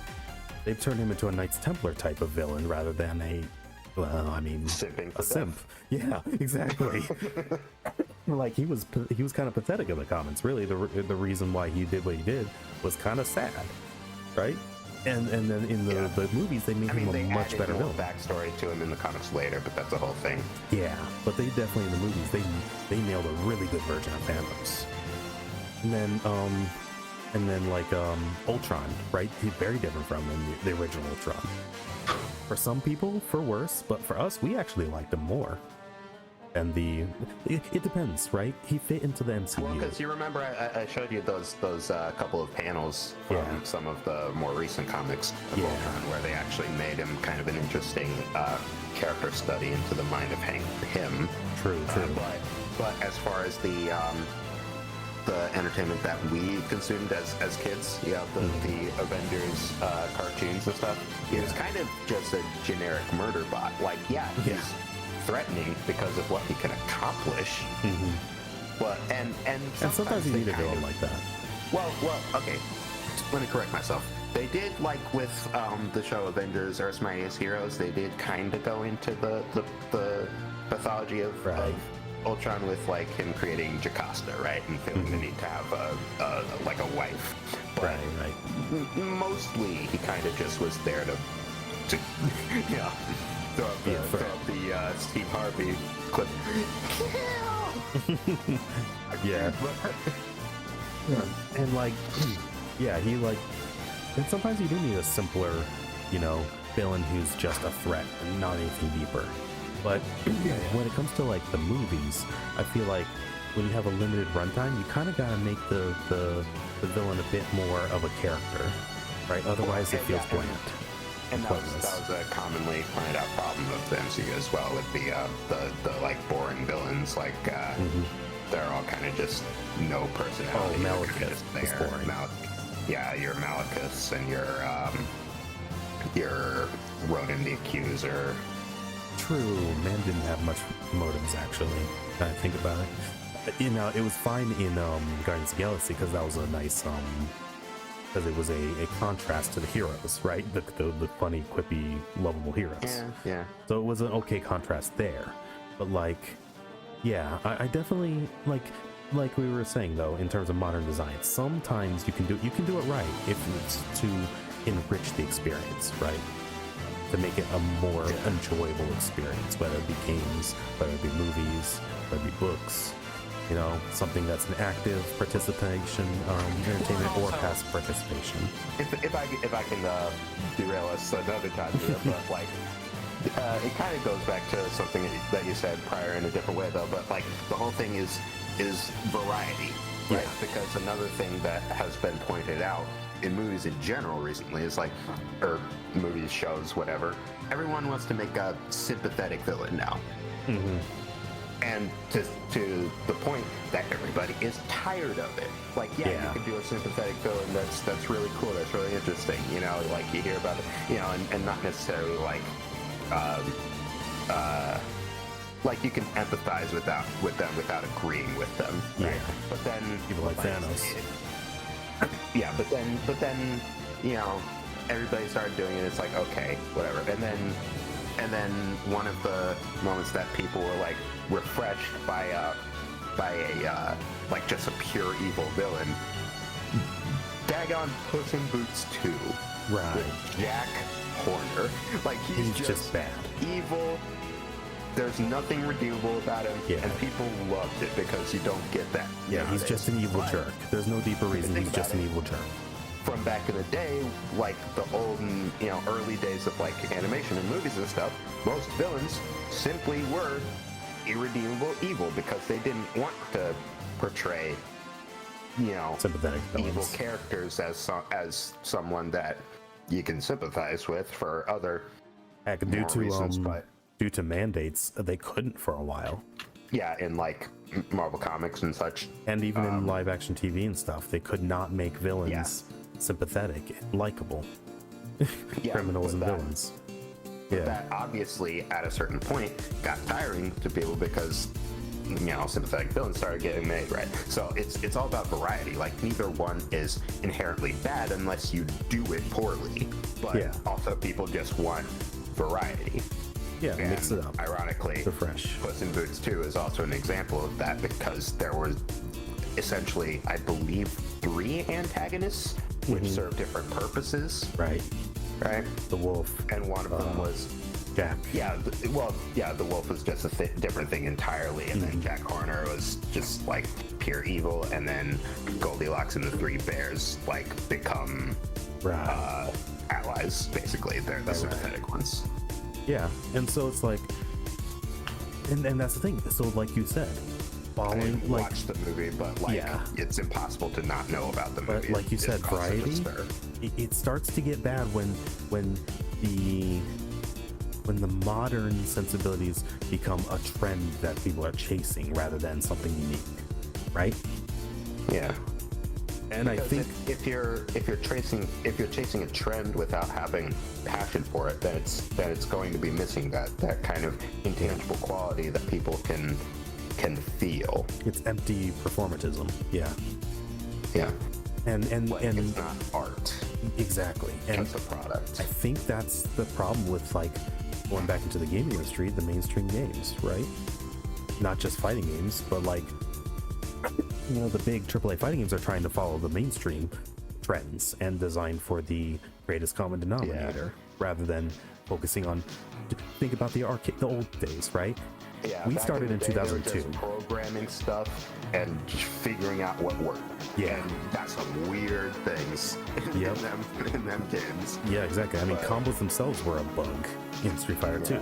But we started in 2002 with Soul Calibur 2, and guess why the reason I bought the game was because Link was in it. Yeah. Because of my having played some Ocarina of Time on my friend when we, as a kid, my childhood friends, N64 and Smash Brothers, the Smash Bros series. And so I'm like, oh, Link's in this, cool. I looked into it a little bit, it looked fun, so I bought it with, I think at the time, I don't know if it was allowance money, I think it was, or it's just something I saved up from doing things like mowing people's lawns and, shoveling people's drivers or whatever. I bought the game myself on GameCube, and we loved it. We ended up playing other characters other than Link more than Link himself, right? In the long term, we ended up finding our mains and ended up playing them more than Link in the long term. Link was our gateway into the fighting game genre, the traditional fighting game genre, because we had been playing Smash before that, or at least I had. You not so much. Brawl was the first one you really played a lot, but I had been playing N64 and Melee. There was that one time that I won a 3-for-all in Melee, like surviving until like 150% with Mewtwo somehow. Oh yeah, that was around the same time that we were playing Soul Calibur 2. So we were playing Melee, and then Link was our gateway into traditional fighting. I didn't play Melee that much. That it was one of the times that a friend that had Melee came over. Yeah, exactly. But and so we got into that, and Soul Calibur 2 was an arcade game. It was one of the later ones before Soul Calibur started getting designed more for. The Soul Calibur 3 was the first one that was designed first for home consoles rather than arcade, and so for PlayStation 2 specifically, it was exclusive. So Soul Calibur 2 was an arcade game, and what were arcade games supposed to be? Bite-sized, fun games that got you hooked, but were also hard, so that you would munch your quarters a bit. Right? Yeah. But it had to be fun so that very fun and hooked you in a very short amount of time, because you couldn't have any one person on an arcade cabinet for too long, because that's time that other people are not putting quarters in, right? So they had to be bite-sized, they had to be challenging enough to that it was hard to play for a long time on one quarter, right? Or one token or whatever. And they had to be fun. Because if they weren't fun, nobody was going to come back to an arcade game that wasn't fun. Oh, and if you think about it, that's how fighting games really were rising up, because unlike other like score-based single-player games, right? Mm-hmm. You could have people come up and challenge, and then one person would lose, and then so there was more potential for people putting in more quarters, right? Yeah. Because nobody's gonna be able to like put in a quarter to challenge you when you're playing Pac-Man. Like, Exactly. The arcade's gonna get more money from the fighting games. Yep, and they were also the first ones that were head to head, other than like games like Pong, and I think there was that one called it was like Pong really an arcade game? I don't think Pong. no, Pong, I don't. That was well, like a home game. True. There was that one game. I don't know if it was in the arcades, but there was that one game, the first real competitive esports game, which was like, I forget what it's called. I think it's called like Star Champions or Space Challenge or something. It was essentially PvP asteroids. You're trying to blow each other up. Uh-huh. And it existed way before the first fighting game. But yeah, but fighting games really hit it big in the arcades because of that. Yeah, that head-to-head, real-time head-to-head. You're playing against the person right next to you, or in Japanese arcades across the cabinet from you, the other side of the cabinet. But and like it was that it was a very social thing, but it was also they were designed to be challenging, deep, and fun, and also be over in a relatively short amount of time. That way you can get more quarters get put into it. And so fun was a very crucial part of the equation. They weren't trying to reach the broadest audience, but guess what? No entry of Street Fighter has that reached as much broad appeal as Street Fighter 2 did. And it was not the hardest one to play, the second hardest one to play. Street Fighter 1 was the hardest one to play because it was barely a functional game. Let's be honest, doing special moves was near impossible in that. I think you're forgetting the king. Now I can hear your button mashing. Games. I think you're forgetting the king. Street Fighter the movie, the game.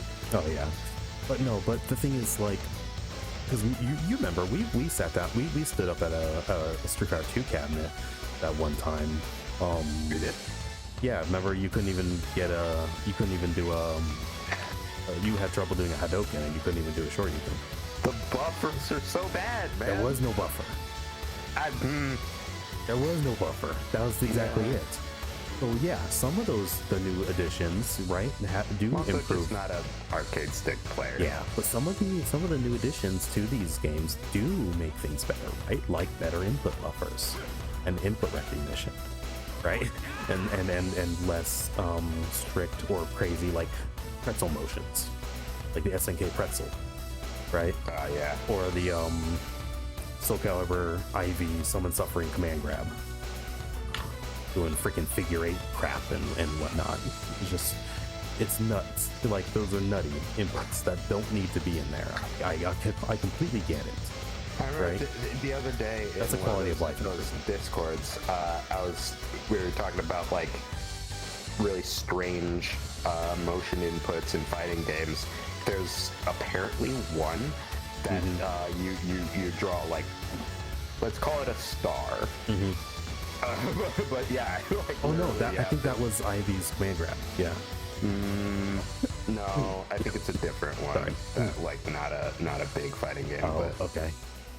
But yeah, so it's like with a certain theme. Gotcha. But yeah, so it's like it's so, you know, quality of life improvement to get rid of those kind of things and make it a little more lenient or a little easier to do.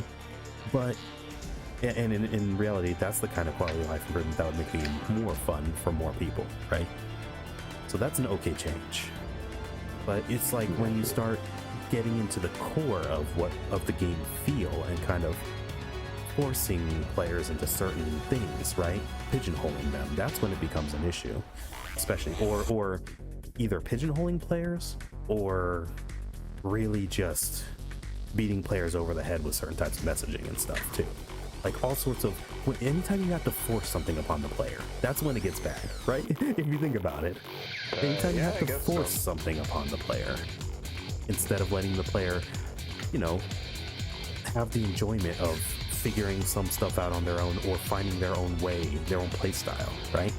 Especially in PvP, you want to be able to let players have their own play styles.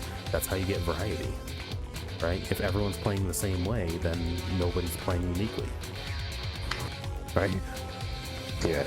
If everyone's rushed down, nobody's. I copped your joke. Yeah, I copped your joke. Stealing my joke.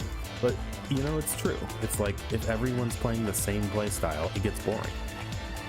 You want that variety. You want some people to want to play the, you know, to be able to play that long range projectile zoning. You want other people to play the grappler. You want other people to play the mid range.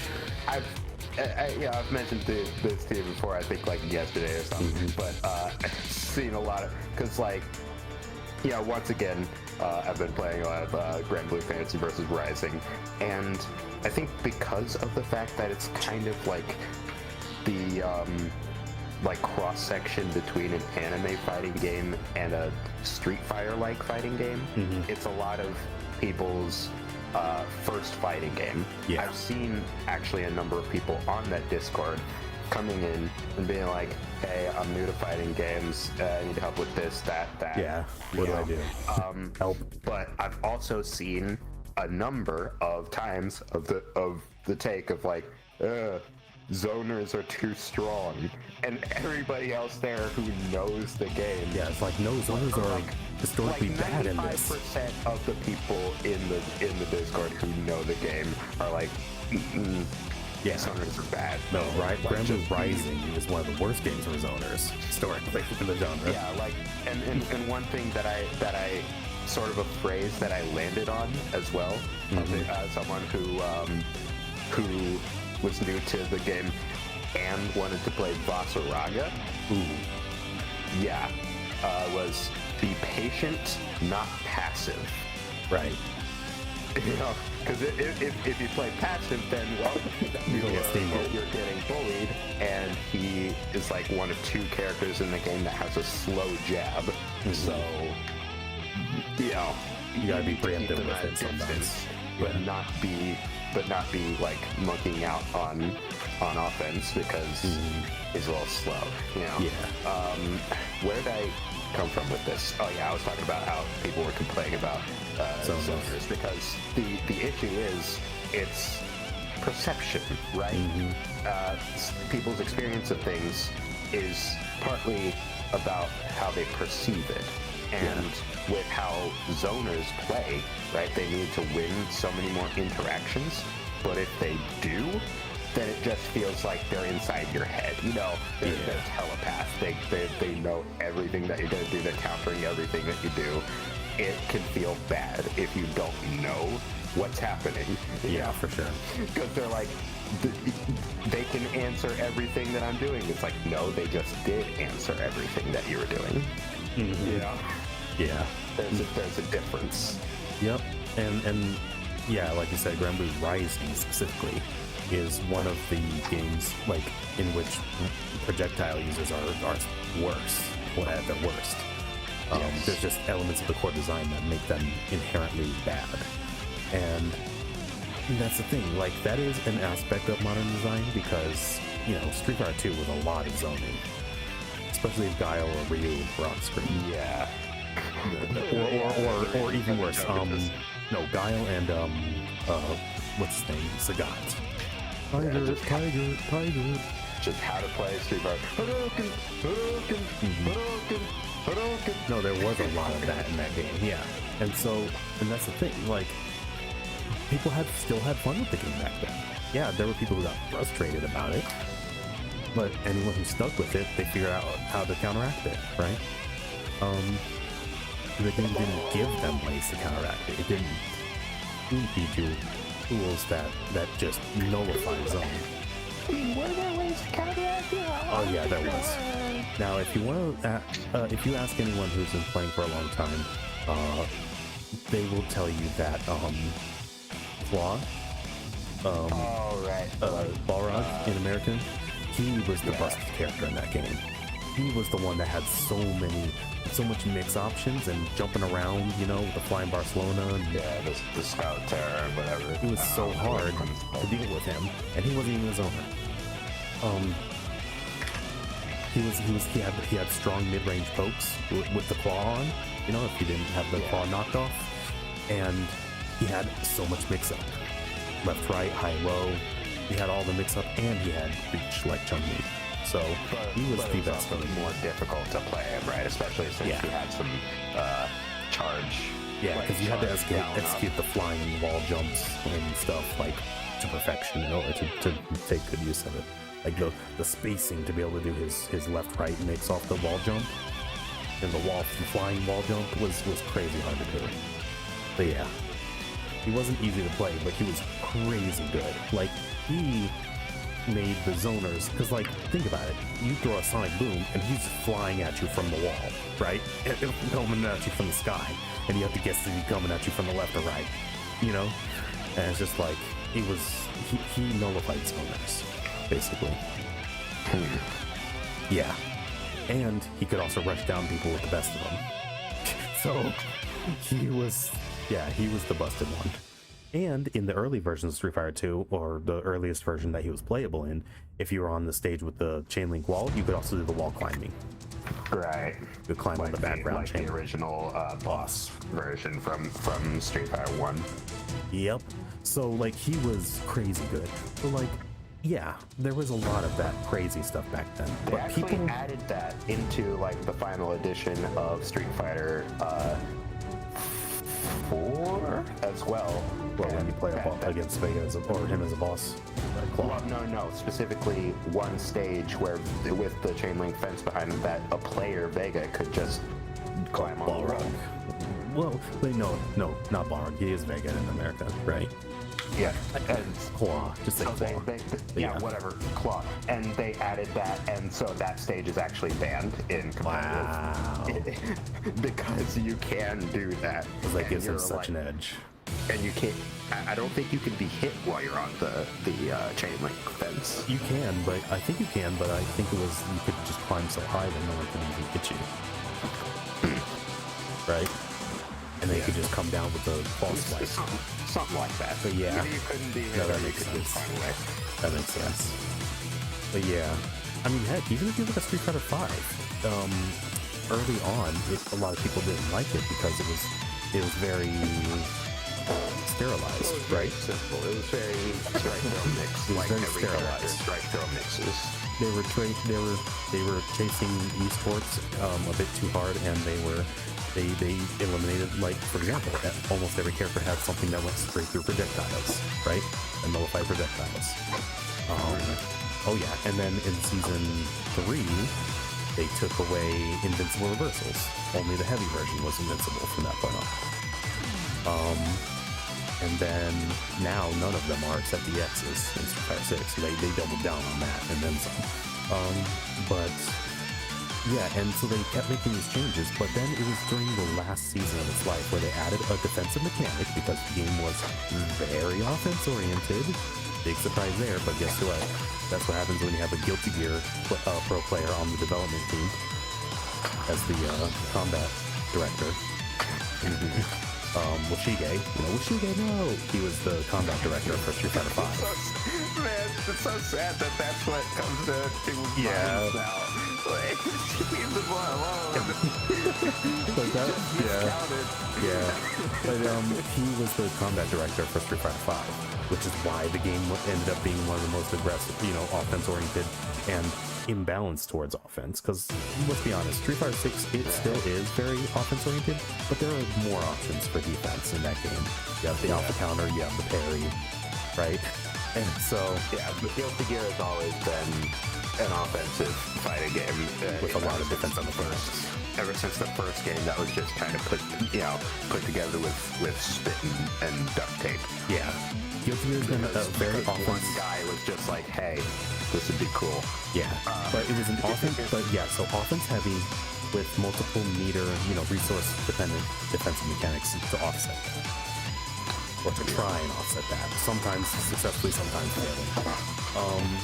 So in Street Fighter 5, obviously not every fighting game needs to be like defensive or have like the same weight of offensive defense. And Guilty Gear probably should always be more of the fighting game for aggressive players because that's what it started as. Right, like you said.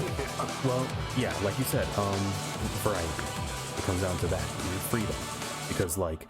The problem isn't that there are offense-oriented fighting games. The problem is that all of them are now. Or at least any of them with any amount of player count. Like if you want one that's not like so heavily skewed towards offense, you got to go to games with bad netcode, and you have to go to games that don't have hardly any players, like active at any given time, you know? So that's the issue, is the lack of variety. It's the lack of freedom in those, in the games that, you know, you could hop on and actually the matchmaking work, right? Because of having good netcode and a lot of players. Well, if you play any of those, what they call a Discord fighter, right? yeah. If you're playing any well-populated fighting game, it's an offense-oriented game. There is no choice if you want a game that has a lot of players and good online connections. If you want something else, you have to go to a subpar experience, a subpar product to play, to have gameplay that's not that, you know, chasing the broad audience dragon, right? And so that's what it comes down to. It's just that chasing the trends for the wrong reasons, right? Or in the wrong ways. And I'll be honest, I never have found very much positives, you know, pros and cons, and many pros in favor of chasing trends, right? Like if something becomes a trend because a lot of people enjoy it, that's one thing. But to chase that trend is almost never a good thing, right? Yeah. If it's organic, if it's something that a trend that occurs organically, then that's usually because it has merit, right? But it's once you chase it that it becomes hollow. Well, that too, but also there's the element of, even if you're just looking at it from a practicality standpoint, a lot of the time, if you start chasing a trend after you notice that it's become popular as a trend, oh yeah, you're on the back end. By the time the thing that you do is going to be coming out, you know, edging toward that trend, by people the are gonna be time tired that of it. Yeah, it's petering out. Like you said earlier about sympathetic villains in stories, story-based entertainment. Or like even, you know, on things like YouTube, it's like if you start making YouTube videos to follow a certain trend, well, that's because you noticed that it was a trend, and that means it's already saturated. So number one, chances are you're not going to be noticed within that trend, and number two, people have already probably started getting tired of that trend, so you're not going to really, like, the people that benefit from a trend are the people who got in early. But guess what? A lot of those people probably didn't go into it thinking that it would be a trend, and maybe they're the ones who started it because they had an idea and didn't take other people's ideas. Yeah, no, the people who benefit most from a trend are the ones who start the trend. The trailblazers, not the sheep who follow mindlessly, the drones, right? Yeah, no, I definitely agree with you. That's why I don't chase trends. I do my own thing. And if something that I do that I wanted to do organically, it's you know, does some numbers, then great, you know. And then and honestly, that's what people say in YouTube is the best way to do it, is to find your own groove. Is to find your own groove, and just try things until something hits. And if something hits, then try to do more of that, you know? Yeah. Or you can see something that's popular, right? And then do that, but put your own spin on it. Yeah, that way you're not chasing a trend. You're transforming something that's popular into your own thing. Yeah, you're iterating. So there's still going to be that level of, number one, you can make something unique within a certain category, and number two, you'll have a measure of passion because you still have created something. Dude, that's literally what Power Up did. They saw stuff that worked in games like Ark, Pokemon, Breath of the Wild, and they iterated upon all those and married them together into a new product. They're like, all right, I like all these things.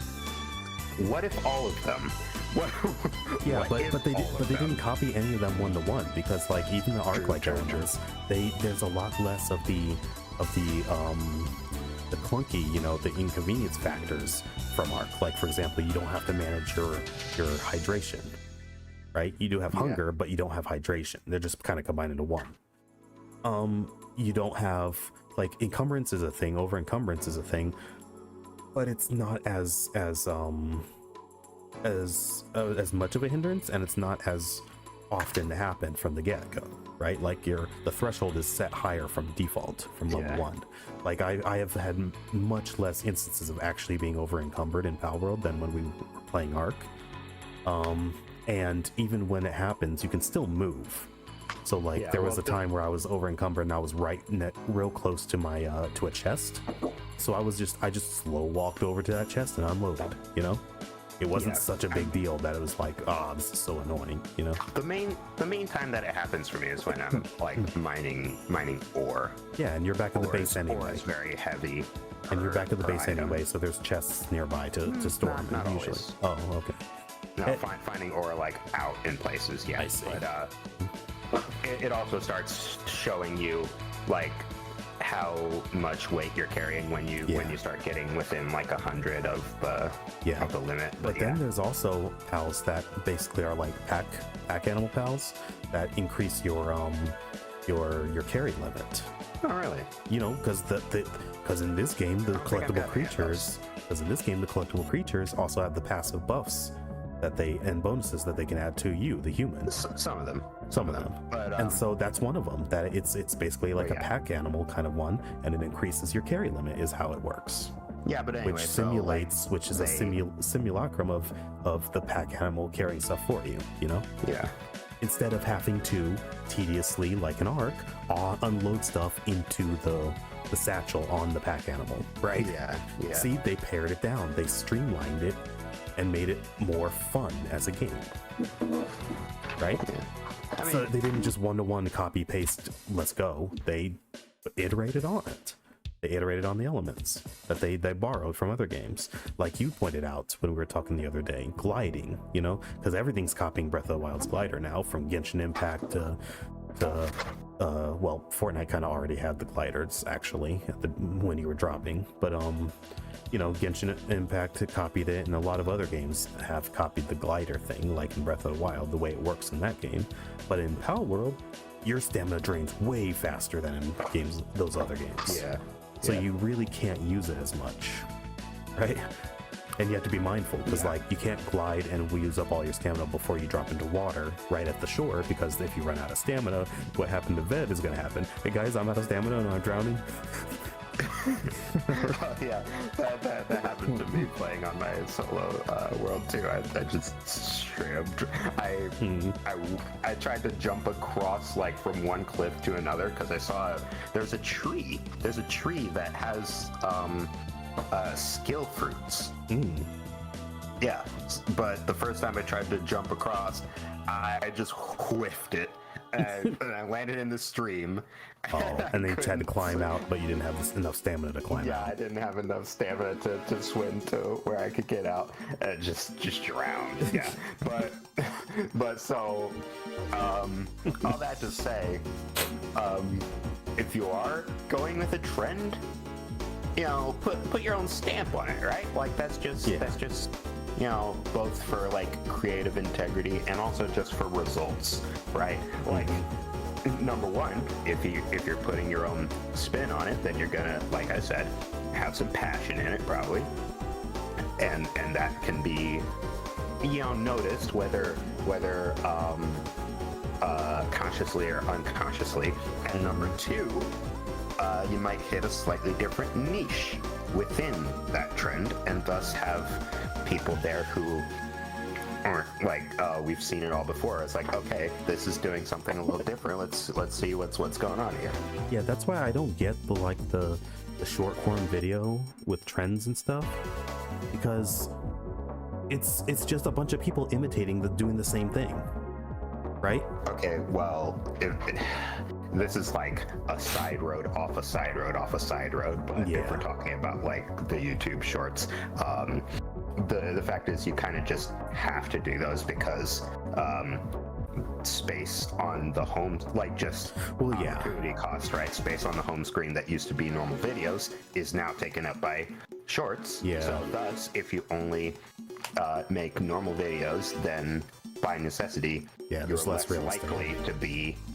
likely to be noticed by just those. So But therefore, you kind of have I'm to talking make more the about short. the TikTok like mentality behind those styles of shorts, Okay, where it's well- just trends like, oh, you know, this person dancing to this audio, you know, music clip, Yeah. or Well, or like in the VTuber scene, you know, this VTuber just kind of bob into this audio clip or sound clip. I'm like, it's Okay. not Part of that- creative. part of TikTok is, and y'all know, probably, maybe the viewers don't know yet, I just don't like TikTok. I refuse to. I know there are some cool things that can, you know, that are on TikTok, depending on like what sides of it that you get on. But I'm still going to be an old man yelling at clouds that doesn't like this generation's TikTok, okay? Well, Like, word is TikTok's gonna be like, there's yeah. a bill passed that's gonna be banned here in America soon. But anyway, the whole thing about TikTok's appeal though is the low barrier to entry, Yeah. because YouTube used to be that, right? You just throw on your camcorder or whatever, be like, you know, Numa videos, like that was just a dude Or Vine. vibing to a song. Or Vine, right? But then YouTube Vine was became, kind of the proto TikTok.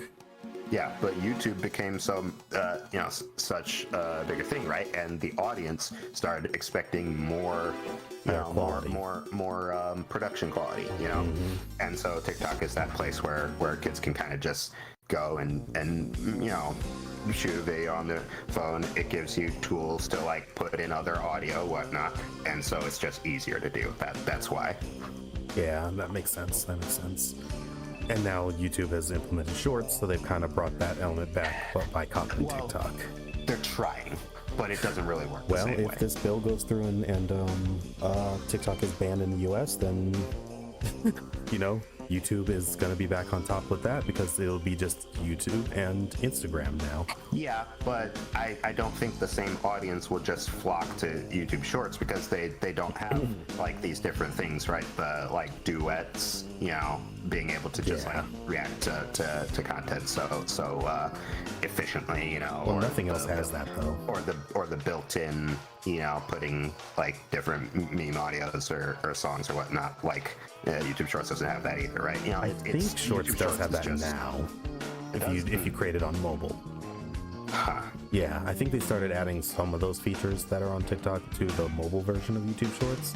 On PC, you have to upload a video that's already in vertical and already been edited and stuff, but I think it's easier to do that stuff on mobile.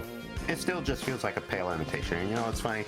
They also kind of want you to scroll, right? There's the function where you can Yeah. actually scroll up and down and just I go never through do that. anything. I never do that. We're different though. We're the types who don't do that stuff. Like, Yeah. me. Anytime I do see a short on YouTube that actually interests me or piques my interest, and I tap on it, because I'm like, you know, it mildly piqued my interest, and I know it's going to be a minute or less than a minute, so I might as well tap in and check it out. Then when I'm done, I just hit back and move on. But the YouTube audience in general just also is not as primed for scrolling as TikTok audience is, right? Yeah. I mean, there's a little bit of that though, because like after you finish watching a YouTube video, then you get the suggested or the autoplay, which is on by default for everyone. Yeah. So there's a little bit of that that's always been there, but not to the extent of the TikTok, you know, literally less than a minute There's per also, and snippet. I forget if this might have been like a film theory video or something, but like there's a level of almost like depersonalization on TikTok, or like you know, you don't go on TikTok being like, ooh, this channel that I like. No, it's Yeah. just the content that you like. Like nobody recognizes like different TikTokers, or like not Oh, yeah. nearly as, No, I as remember. much as on YouTube. I think at VidCon, there were like a couple years ago, Yes, there was, yeah. the like big TikTokers that were there, and they hardly had any people lined up or anything because, Yeah, because people don't know them; they just Yeah. know the videos. yeah, YouTube is a bit more of a you go there for the, you know, the for the well, personality. as the term is, the cult of personality, right? Sometimes that is, I mean, that's a bit more of a dramatic thing, but like, Yeah. you know, people go there to a channel for the personality, right? Yeah, no, that makes sense. Because when you're getting such short snippets and just trend chasing, you know, doing the same dance or the same using the same audio clips and sound bites that everyone else is using, yeah, your personality doesn't come through that much through it. So people don't get any idea of who you are, right? But Yeah. like you said, if you take something that is a trend and you put your own spin, your own flavor, make it yours, then a bit of you will come through in that. And that will speak more to an audience that vibes with that genuine part of you that came through in it, right? Yeah, so you might not get as many people seeing that one thing because more people may see it if you do just a Xerox version of the trend, right? But I think that generally, right, other people would be less returns because they just see the thing and they move on because they're scrolling. They're not going to you. And I think that's why a lot more people reacted positively to something like Power World than, say, Battle Royale or Hero Shooter number 623, you know? Or what was that one Pokemon like one that was a bit more like Pokemon that was focused on double battles? Temtem. Yeah, Temtem didn't hit it big. No. Well, because it really petered off. Power World is kind of like Pokemon, but it's not played like Pokemon at all. So yeah, people are more likely to like and play both of them, whereas Temtem plays like Pokemon, right? But the thing is, you also have the freedom to make it a little more like Pokemon. For example, I've seen, I was browsing through the server browser. I saw some custom servers, I mean, that were like like a league system. Yeah. So yeah, like where the like focus how, is on like PAL how people battles do. rather than, and the humans cannot intervene in the PAL battles. Yeah, how people do in Minecraft, they make like different servers that are built around different like systems and stuff. You know, you have like role play servers, you have like anarchy servers, you have like making societies and whatnot. Yeah, but yeah, so like if a game just plays too much like Pokemon, right? Like I think Temtem did. Like people are basically, maybe this isn't a tangible thought in their head, but basically they'll be like, well, I already like how Pokemon plays. Temtem plays like it's not Pokemon. Yeah, Temtem plays like Pokemon, but it's not Pokemon, and I'm already invested in Pokemon, so yeah, exactly. I'll just keep playing Pokemon. Exactly. Power World isn't a Pokemon replacement. It just appeals to the same people, but it's a different play style. Therefore, you're going to get a lot more of those people to stay. Oh, and guess what? Another callback to someone said earlier. Yeah. The ability to have different servers and like change the focuses and stuff, and like the settings, the granular settings. Variety, freedom. Yeah. Our world doesn't penalize anyone for trying to play how they want to play. It doesn't bottleneck you. You have to play this as a, this type of game. You can focus on whatever you want. You can focus more on exploring. You can focus more on base building and creating your own self-sustaining resource system. You can focus more, you can do all sorts of crap. A little column A, a little column B, it's that freedom. And like the settings of like, you don't take as much damage or like whatnot. I mean, it's the same kind of thing as like Minecraft, right? I mean, there's a reason why Minecraft hit it big. And why people like go back to it and make all these other things in Minecraft, is that freedom, that variety. Yeah. And so, and I know it's harder to have that kind of variety in PvP games, obviously, because they have to be more structured. Yeah. But the variety comes in the playstyle variety. The freedom to play various styles instead of everyone playing the same way.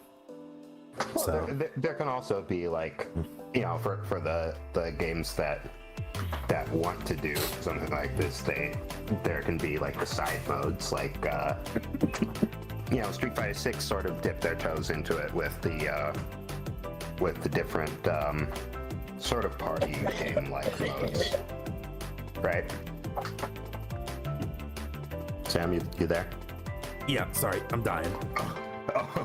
Don't do the that, cough please. is getting bad. Oh, that was bad.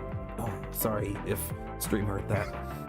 No, stream didn't hear it. But They might have. I don't know because I had muted on Discord, but I thought I muted on stream, but I might not have. Oh, I was sick. I got sick 2 weeks ago, and my cough has gotten really bad. Or it was. Oh, I think it just needs something to drink. What was I saying though? Oh yeah, the like party modes that Street Fighter 6 kind of dipped their toes into. You know, they kind of. Oh, it's because the Kyle said, "Oh no, I might not have muted myself on stream." Well, that also might have been just after you said you were dying. Hang on, give me a sec. Okay. Yeah. Whew. I'm surprised the cough held out as much as it did. I'll be completely honest. Oh, he heard the cough. Okay. Cough at the end. No, like one cough at the beginning. Because I heard a little bit of a cough at the beginning, and then you kind of just went silent. Yeah. It's part of our tag. Okay, give me 1 sec. Actually, I think we're probably about to wind down. So, any last thoughts? I mean, what were we talking about? I've lost the plot a little bit. We've talked about a lot of things. Did you hear that there's actually a new hero shooter coming out, a Marvel-based one? Really? I did not. Whoa. Yeah, it's a hero shooter. It's called Marvel Rivals. It's a hero shooter that's actually got superheroes. It actually looks decent, but the thing is, hero shooters have been done so much.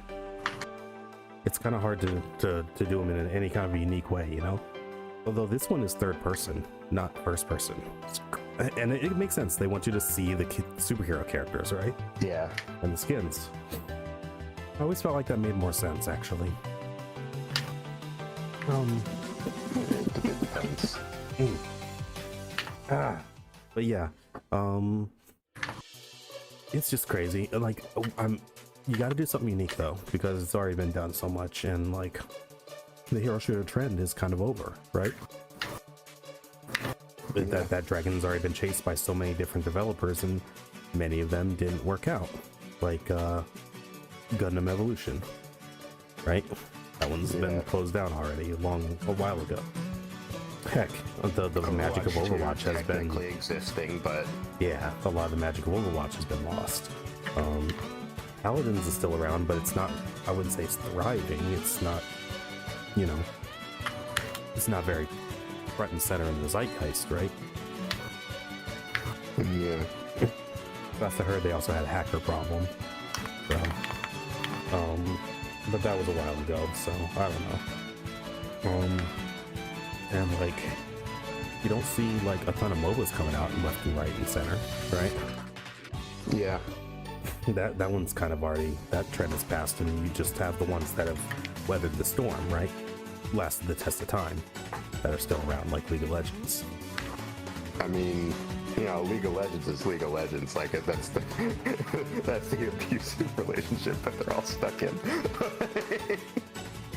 Like, they just, you know, nobody hates League of Legends more than League of Legends players. Like, yeah, but they're also so, everybody knows this. Yeah, but they're also so stuck. Well, that's why I said it's like an abusive relationship. Yeah, and then battle royales, like, everyone was trying to make a battle royale, but now you don't really see that happening as much anymore. It still does happen. I mean, My Hero Academia battle royale, and like, you know, you do get the occasional new MOBA like Pokemon Unite, right? Yeah. But it's carved its own niche out separate from League of Legends. It's not trying to eat from the same pie, right? Yeah. It's definitely got a better foothold in, I would say, the casual market and also the younger market. Which is why it's been more fun for people like you and me. Like, well, I've tried League, it just doesn't get me. People who like the Pokemon aesthetic.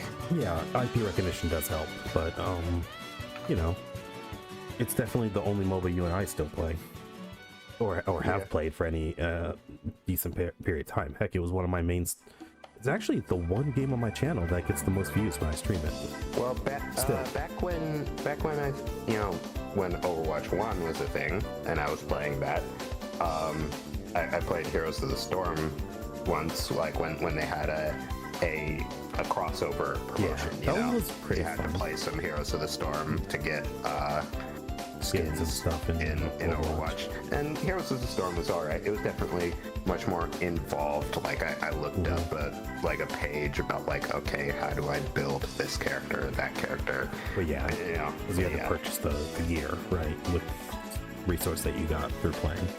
Well, like it was, because like you know how Pokemon Unite works. Obviously, you pick the one out of two options twice in the game.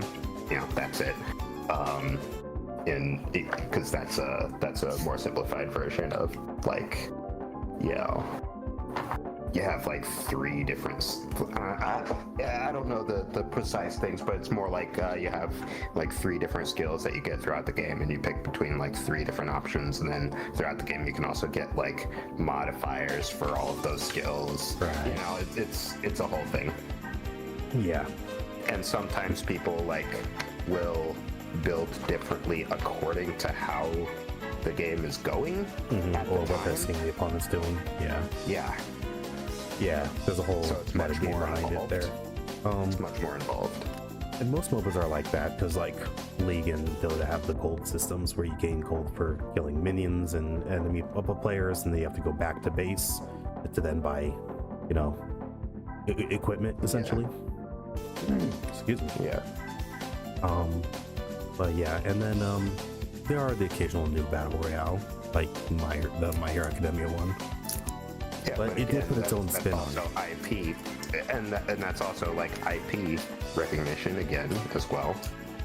Yeah. Yep, and and then it also put its own spin on the gameplay style. There was also what was that melee one, the wrestling one that like Rumbleverse. It didn't closed. Yeah, less than a year. Yeah. Yeah, it couldn't hang. MOBAs are kind of set. And battle royales. The only new ones that can come out. Yeah, that's a battle royale, not a MOBA. The only new ones that really come out anymore are the ones that have a recognizable IP behind them. Yeah. So maybe that Marvel hero shooter might do okay.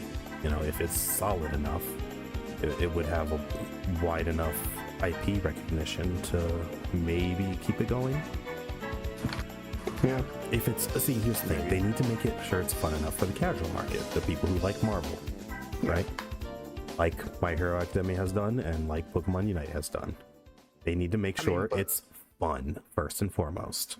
But wasn't Overwatch back in the day also like already fun for casual, right? Kind of, yeah. I mean, like casual audiences liked Overwatch. That's true. Yeah. Overwatch is in a weird. It wasn't like MOBAs. It's in the same weird place that League of Legends is, because it's like. I'm not talking about now. I'm not talking about current. Oh, okay. Originally, yeah, for sure. Yeah. Back when you could just swap characters mid-match. Yeah. And that's probably why, right? Because people could just freely switch characters mid-game. Every time they died, they could switch a character if they wanted. That's not the reason. It was a big reason, though, because variety. The personality in the characters, the variety, and like some of the characters don't even shoot, right? Like, yeah. Really unique in the way that things play. That is true. As opposed to like, army shooter. What do you do? Shoot a gun. Dude, you just reminded me of another game that actually got worse because of trying to chase a trend. Dissidia NT. I was thinking you were going to mention that I've heard something about like it was either one of the Call of Duties or Battlefields that like introduced an element of like hero shooter weirdly. Yeah, Call of Duty did that, and I think Battlefield did the battle royale. No, actually, both did try to do a battle royale thing. But no, I was talking about Dissidia NT. Yeah. Remember how great Dissidia was on the PSP? Dissidia and Dissidia 012 Duodecim? Crazy names, but yeah. You hated Onion Knight so much, though. I did. But with the third game, they tried to chase the team-based esport trend. And it ended up making a worse product that, like, while really popular in Japan for about a year or so, petered out, and it got no legs under it in the international market. And they did that thing, like, okay, you can tell me if I'm crazy, but like, isn't it more you know, when a company is like, oh, they didn't like this game, people must not want to buy this franchise anymore. Yeah. No, even though they made a bad game. I feel like a lot of the time, that's Japanese companies that do that. It is actually, because they're so risk averse culturally. Make a bad game in a franchise and then think, oh, people didn't buy it, this franchise must not be doing well. Instead of, we made a bad game in this franchise and people want better. Well, yeah, it's a culture. It's an unfortunate product of the culture. It's a cultural tendency towards pride and risk aversion. We didn't mess up. It's the consumers that must be wrong. And they would also, and they're also so risk averse, they don't want to take a chance on doing something different next time to try and do it better. They're just like, yeah, let's just cut our losses and not do another game in this franchise. Yeah, I mean, it's, you know, there's also, you know, just to provide a counter Sure. example to that, you know, Sonic's whole problem was changing things up too much every time. Yeah, being very reactionary. Didn't like. So yeah, it's not always like, Japanese companies aren't always going to do that, but like, True. just thinking about it is like that thing where people didn't like game, it must be because franchise is doing bad. Yeah. Like, most of the time when I see that, it's from a Japanese company. Not to say that all Japanese companies do that. Actually, I think that's what happened with Soul Calibur 6. It didn't meet their sales expectations, and the odds of there being a Soul Calibur 7 are next to nothing, to the extent that where the guy who championed Soul Calibur and even got them, convinced the higher-ups to allow him to direct a Soul Calibur 6, no longer is at Bandai Namco. And I forget what company he joined after that, but he no longer works there. Oh wait, no, he's working on Grand Blue Rising. Yeah, I think. Yeah, he's the one who's working on Grand Blue Rising. He joined the Grand Blue Rising team. Because I remember the whole thing about how he has now directed or worked on two fighting games that have 2B in it. Soul Calibur 6 and Grand Blue Rising. Grand Blue versus Rising. But yeah. And so unfortunately, he's no longer at Bandai Namco to try and push for another Soul Calibur. And the thing is, Soul Calibur 6, well, they followed some of those modern design trends, adding the install states, adding the supers, adding the, you know, hard crush meters and all that stuff, and it was off-putting to a lot of longtime fans. Yeah, but I don't know what it is, that tendency of like, oh, thing didn't do well, it's because they didn't like the franchise. It's like, yeah, no, they didn't like the game. There are still people who like the franchise. I don't know what that like. On with Dissidia, a remaster of Dissidia, the second Dissidia, with maybe some minor tweaks to the mechanics that were maybe a little less balanced, like the tag mechanic or whatever, the assist mechanic, and the HP attack chain, you know, from bravery attacks. If they had just tweaked those a little bit and released an HD remaster with online play, that would have sold so much in the international market. On PlayStation, dude, that would have sold so much. But instead they made a 3v3 game that sacrificed a lot of what people loved about the previous two games for MOBA-esque elements, you know, the character classes, and very, you know, simplifying them and pigeonholing them again into those roles, right? But like the weird thing is, They took away a lot of the player freedom. like, because you know, you mentioned to me earlier. I forget if it was earlier today. It might have been yesterday because you mentioned somebody said like was talking about the fighting games, right, and like Street Fighter 6 and whatnot. And somebody else said, y'all keep buying them though. Mm-hmm. But the thing that I'm thinking about now is like, how do you properly vote with your wallet then? You know, with the companies who will think like, oh, they just don't. Like, if you just didn't buy Street Fighter 6, for instance, would they be like, oh, we don't like, I mean, the customers don't like how Street Fighter 6 was made, or would they be like, people don't like Street Fighter anymore? They would probably get it across that we want Street Fighter, we just want one that's better. At this point, There's no Twitter. way to. You have to be loud. You have to be loud with your opinions. You have to speak your mind on the social media platforms where the developers are. I don't think the Japanese companies like that's are the going to problem, care though. about English Twitter, like for better or for worse. And it sometimes has been for better. Yeah, a lot of Japanese companies don't care about what. That's true. That's true, because Twitter has a lot of, it's a lose-lose-lose scenario, really, isn't it? In some ways, sometimes. Yeah, Because like, they shouldn't. And there's plenty of cases where it's been good that they kind of just don't care about what. Yeah, that's what I'm saying. They really shouldn't listen to Twitter most of the time, because Twitter is where some of the worst takes on the internet exist. But at the same time, how else? There is no other platform on which international, fans, non-Japanese fans, can get their thoughts on Japanese-made games in any capacity where the devs might even see it and be able to adapt. Like I'm saying, though. But if you don't buy the game, Japanese companies aren't going to care about English Twitter. American companies don't care about Japanese Twitter. We can't read Japanese Twitter. yeah, that's true. The language barrier is always there. Ways. Yeah, that is the unfortunate thing, because that makes sense. So, voting with your wallet isn't always going to be, there's going to be something lost in translation. Well, If that's they funny just because I decide- saw someone saying about Virtua Fighter, right? The rumors about Virtua Fighter 6 having modern design sensibilities or mechanics to compete with Street Fighter 6 and Tekken 8. That's everything that the Virtua Fighter community doesn't want in a new Virtua Fighter. Just like how the Tekken community at large didn't want a lot of that in Tekken 8 and are currently complaining about it on Twitter.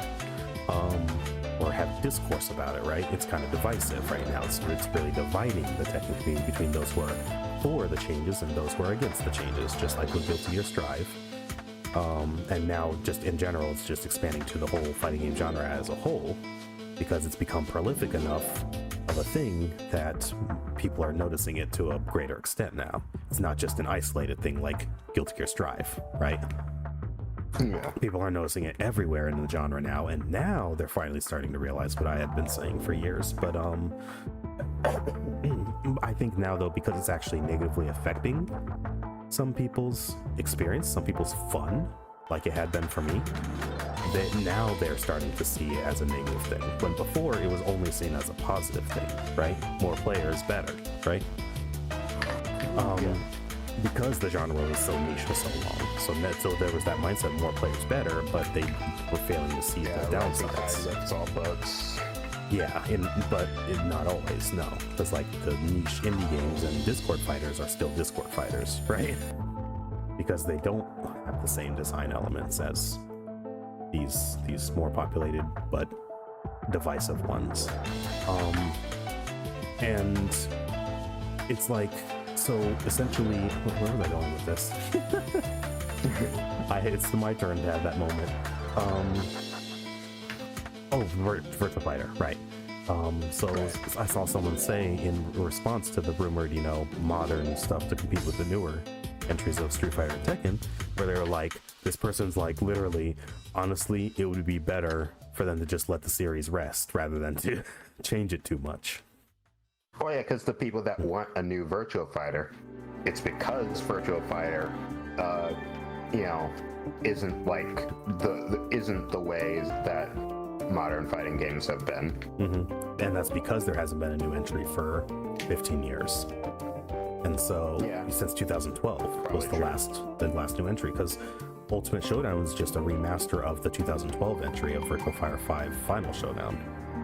They actually even though they remastered it in the new Dragon engine, from the Yakuza or Like a Dragon series, they actually painstakingly, that's why the graphics look so much better. They painstakingly designed it, programmed it so that the physics engine would be exactly the same, so that everything would be exactly the same.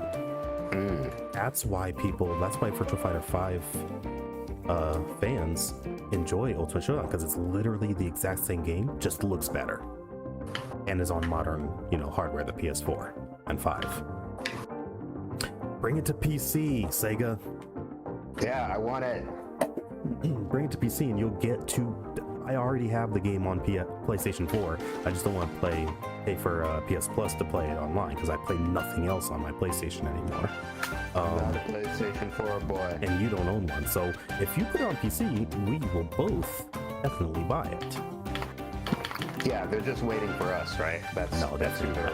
I wish, but no. There's a lot of people who want it on PC though. They just, I don't know. I feel like maybe Sony bankrolled the development of it, and so it's forever stuck on PlayStation.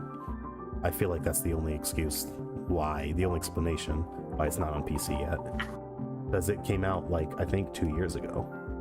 So it's definitely not a 1-year exclusivity thing. I think Sony literally paid for it. So, but yeah, it's just one of those things where the people who truly want a new Virtua Fighter are the people who already like Virtua Fighter. But if they release a new Virtua Fighter and they try to chase the dragon of broader audience appeal, they're going to end up changing it from something that's less notable, recognizable as Virtua Fighter, and they're going to push away the longtime Virtua Fighter fans, who are the majority of people who want a new Virtua Fighter. See, it's a paradox. The thing that companies in general don't seem to get is there are two ways to have a profitable evolution product, right? There are two ways to have a profitable product. If you spend a lot of money on it, then that means you need to earn a lot of money on it. Right. Now you can do two things to get a profitable product. A, earn more money on it. B, spend less money on it. Yeah. You don't need the biggest budget, the biggest big thing, if you know where to spend your money. Yeah. There's a reason why indie games, some indie games, right, have hit it big with a retro art style. Yeah. Well, Shovel Knight, right? Yeah, or Undertale, or any number of other retro art style indie games. Because clearly the indie game creator made it that way because necessity. It's better to, number one, because it's easier to do with less resources. Yeah. And then they went from there. They're like, okay, I could do something with this aesthetic, right? Shovel Knight has the feel of it kind of approximates the feel of an NES style platformer, right? Yeah. But with more stuff that you could do programming wise than back in the day, Yep. Undertale, it presents its battles in a very unique way, does the screwball off the wall sort of comedy, that kind of, and the old school graphics sort of lend itself to that tone. It gives it more character, not every, you don't always need realistic, you can see all of the sweat and hairs on the people's bodies. Maybe big companies need to start experimenting with scaling things down. And here's a having great example. Stylized but not expensive way to present their game and be able to focus a little more on the the game feel while keeping the cost down. Here's a and great thus, example. Even if they have less sales, you can still turn a profit. I have the perfect example of what you're talking about. Hi-Fi Rush. It didn't even have a massive marketing budget or marketing push. It was kind of like shadow dropped, right? It was just like, hey, you know, on this like mini showcase, hey, here's this game that we released, you know, from a smaller studio on Xbox and PC. You know, it's releasing next week or next month or something like that. You know, it's they revealed it very short, you know, very close to its release date. Wasn't a super huge budget game. They didn't need it to sell like the next Call of Duty, right? Or whatever, or the next NBA 2K or what have you, big mainstream game that they, you know, right? God of War or Spider-Man PlayStation, right? They didn't need it to sell those kind of numbers because it didn't have this, they didn't put the same kind of budget into it, right? Yeah. And guess what? The quality of the product, it sold a ton. You know, they made like more than three times the budget on revenue. Because for one, like I said, not a huge budget in the game itself compared to like the AAA titles. And two, not a huge marketing budget was put into it either. And it sold so well based on merit, based on being a fun game. And then, you know, that so many people enjoyed, and bam, they made way more than their actual budget for developing it in sales. And rumor has it it's going to come to other consoles like Switch and such, and PlayStation. And if it does, then you know it's going to get even more sales, right?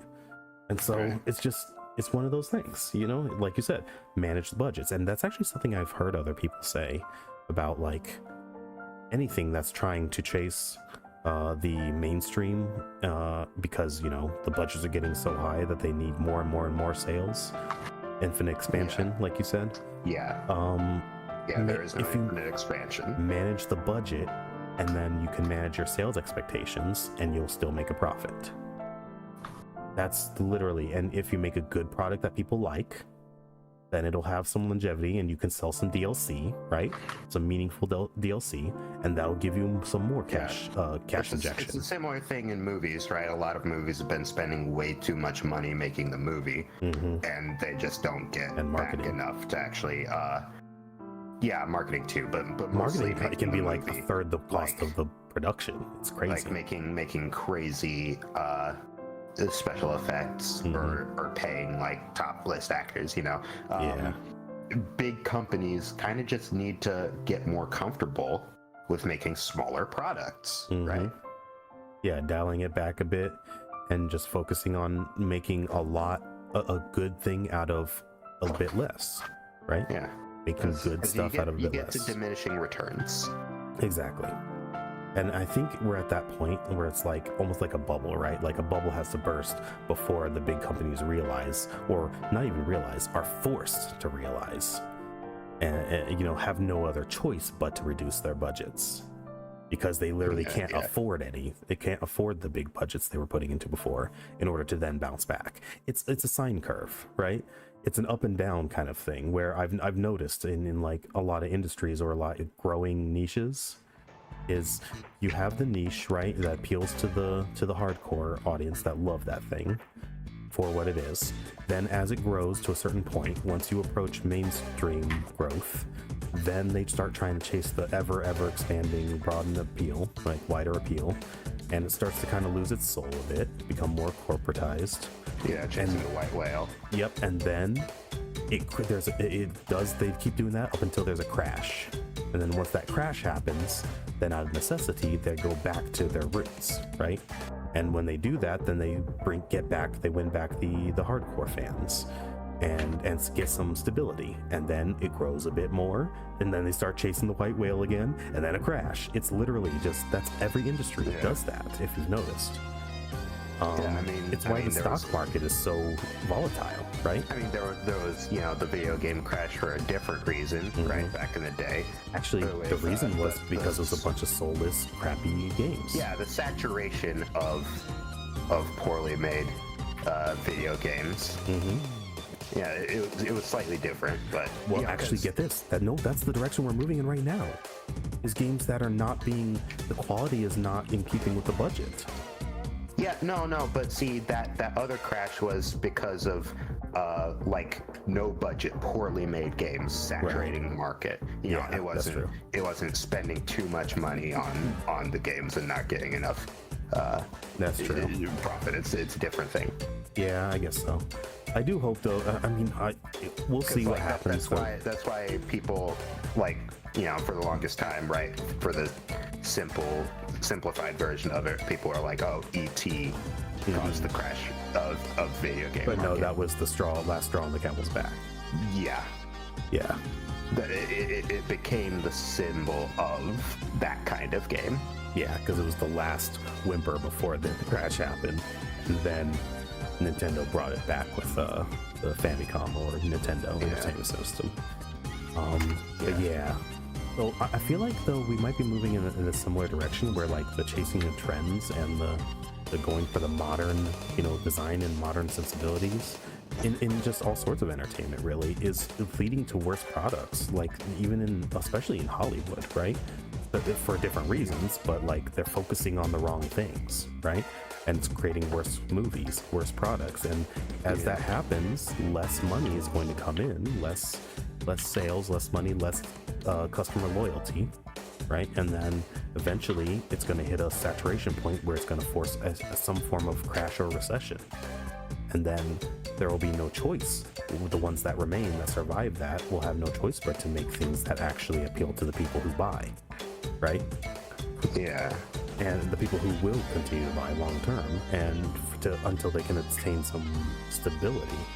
And then once they have that stability, then it's going to start going back, you know, in the same direction again, right? As they start growing and growing and growing to the mainstream point. And it's just a repeating cycle. Yeah, it's just the cycle takes a long time to happen. Because of greed. Yep.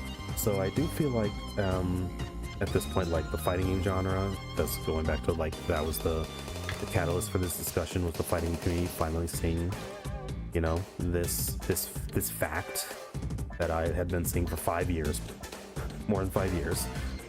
It's starting to come to a head a little bit, and it's getting to a point where there will be a crossroads. Do they continue to chase the mainstream broad audience, or do they dial it back and try to establish a more stable, you know, consumer base again? And in the meantime, while they're doing that, and while AAA games continue to keep pushing their budgets higher and higher, trying to with their modern design. Different people have said it before, but yeah, if you don't like how the AAA games are going, then support indie games. Absolutely. And honestly, like I said, good indie I've had games, so many. I've been enjoying so many good. Buy things if you don't like them, but yeah. And honestly, like I said earlier, the majority of games I've been enjoying lately have been like, so to speak, AA to indie level. So not your AAA huge budget, you know, mainstream stuff. I enjoy some of that. Like you could say Power World has kind of become a new, you know, mainstream hit, right? But for different reasons, not because it's following trends, but because it broke the mold. So it's for the right reasons that it became trending. But well, some of the right reasons. Some of the other was controversy, and some of that controversy was fabricated. But we're not going to get into that. That's a whole different rabbit hole. But Power World was a case of, you know, it is trending. You know, it's trendy right now, especially among content creators, but for good reasons, right? We just in our playing it on my stream, we had a lot of great moments, entertaining moments that happened, both as players and for the viewers, right? Yeah. A lot of funny moments. What I think of immediately is I just caught myself on fire. Yeah, just screaming out of nowhere, right as I was about to end stream. Like, that game is fun and trending for good reasons. And so find those games and latch onto those, right? Support those. Find your indie games that give you exactly what you want. Or even not even indie. Find your Elden Rings or your Baldur's Gate 3s that give you exactly what you want.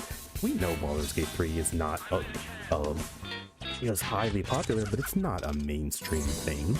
It's video gameized D&D, right? Like D&D is the most mainstream it's ever been, yes, but it's still a geek hobby, right?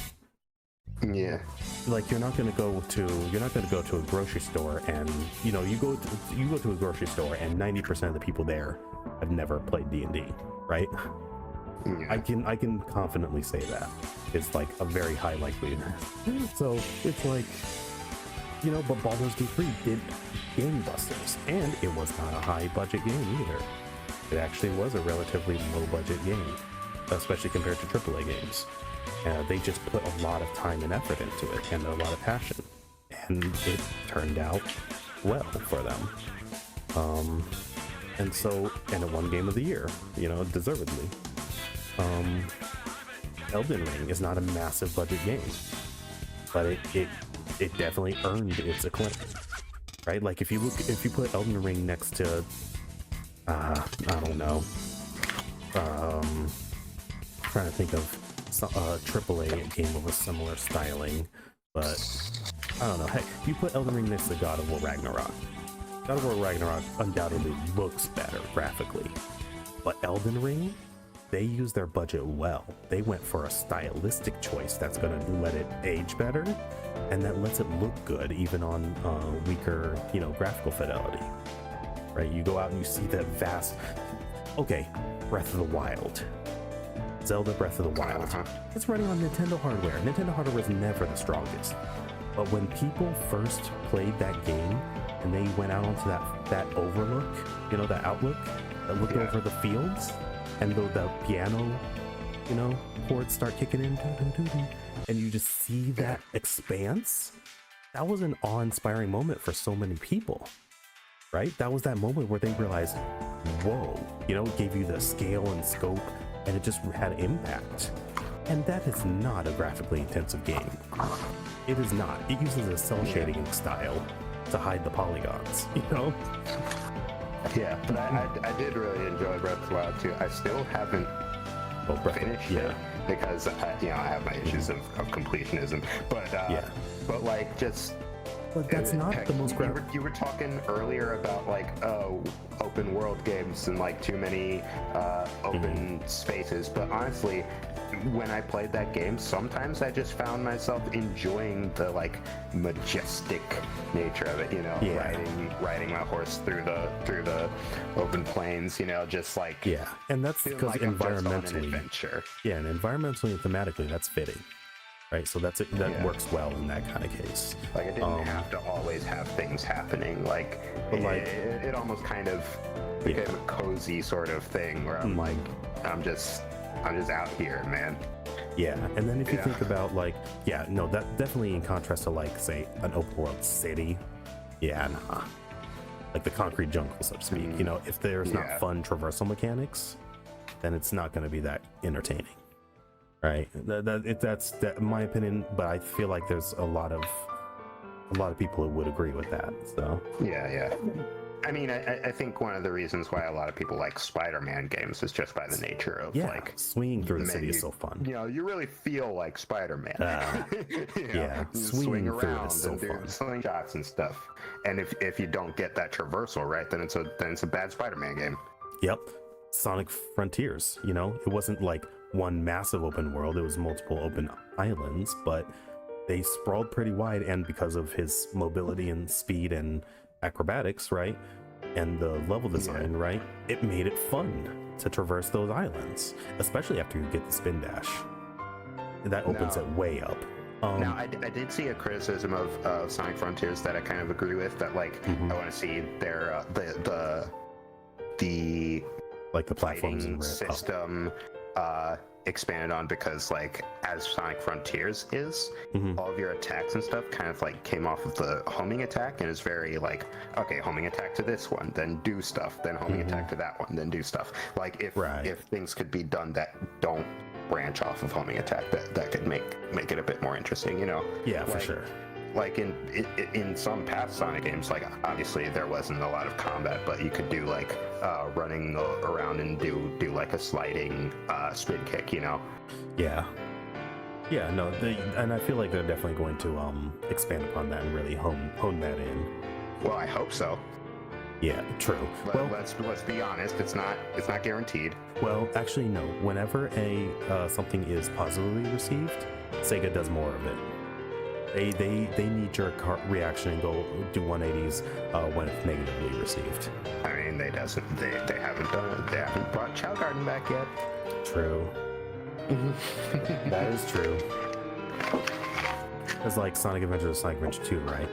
People like Sonic Adventure, so what they did was they did took what people liked in Sonic Adventure, and they did more of it, and like really fine-tuned it in Sonic Adventure 2. But yeah, no, I get you. Yeah, you know, so so to sum up the discussion, because I think we've pretty much said everything we can in this at this point in time, is with modern design and I'm going to change the title, I think, of this to modern design and chasing trends. I think is a good summary, right?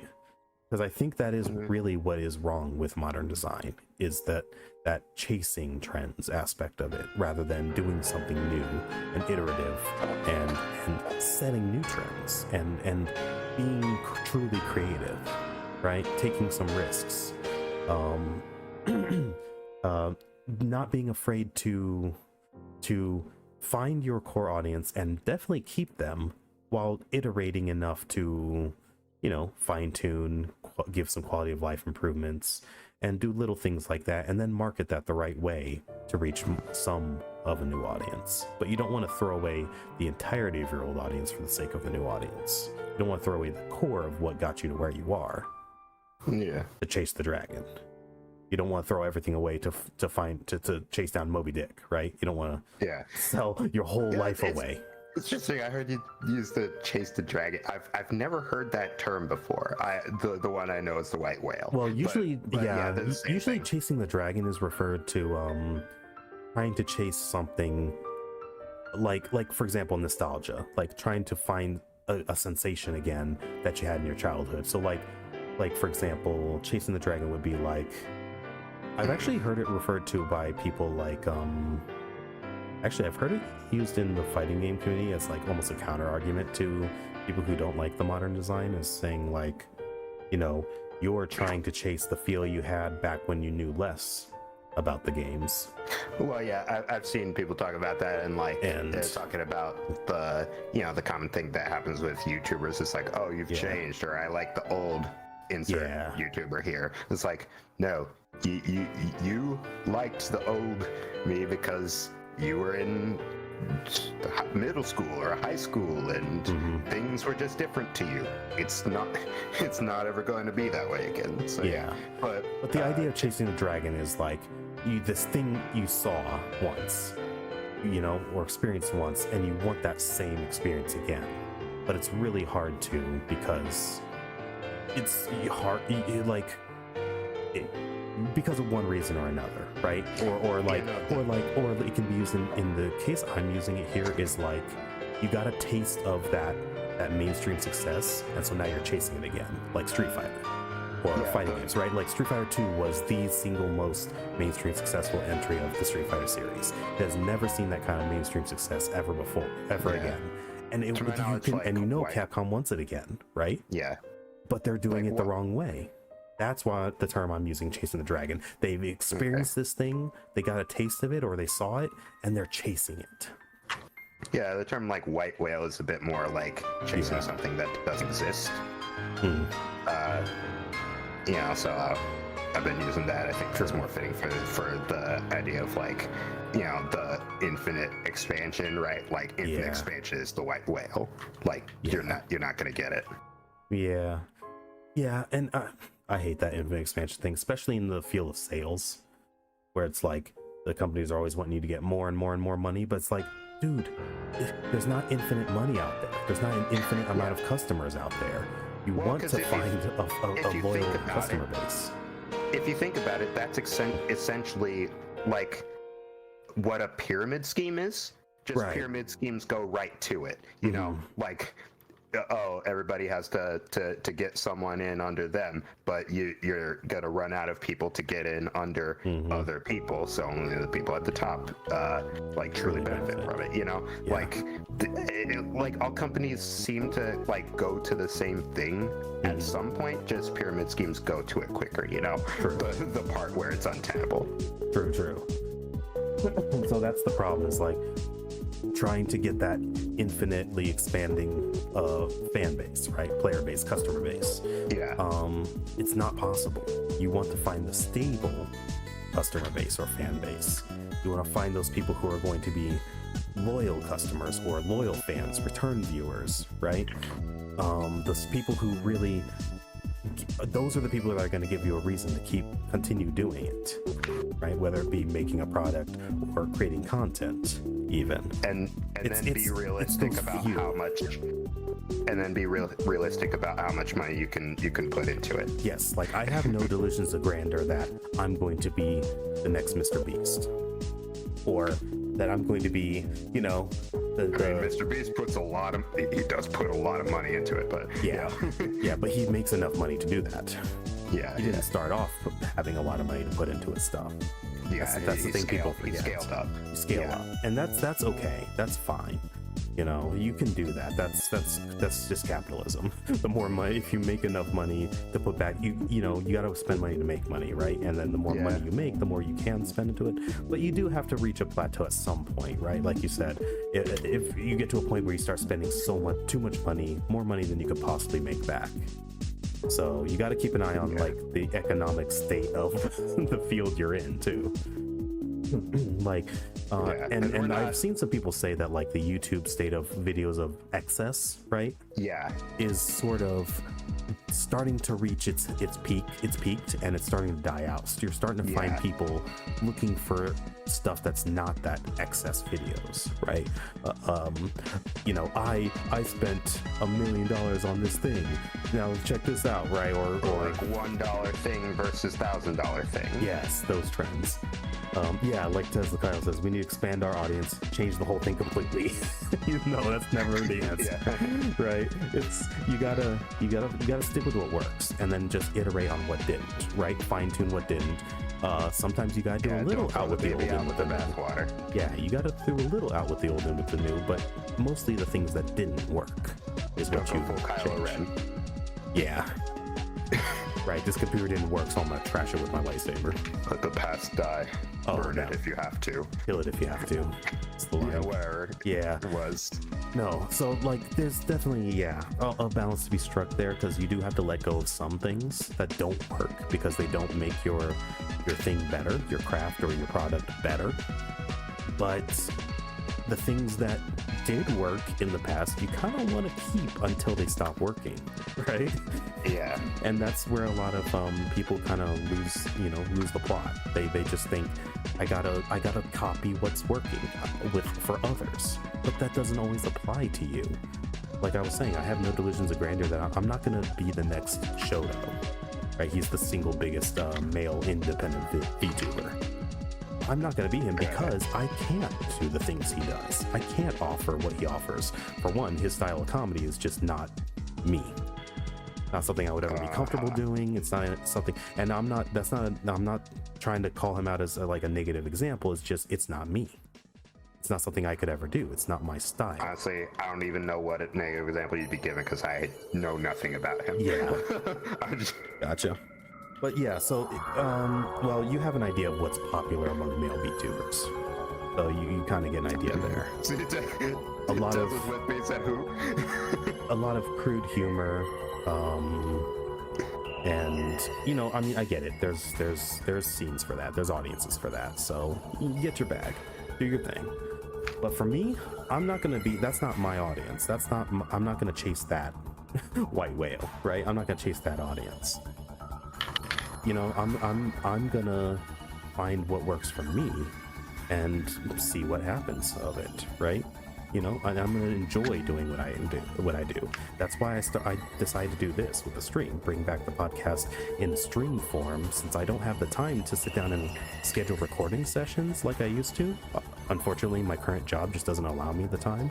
With my current job and other personal circumstances, I just don't have the time to do it anymore. With my old jobs, I had the time to schedule recording sessions, so we were able to do this more consistently. So I figured, you know what? I can do a consistent weekly stream. Let's dedicate one of those to this kind of content. Why not?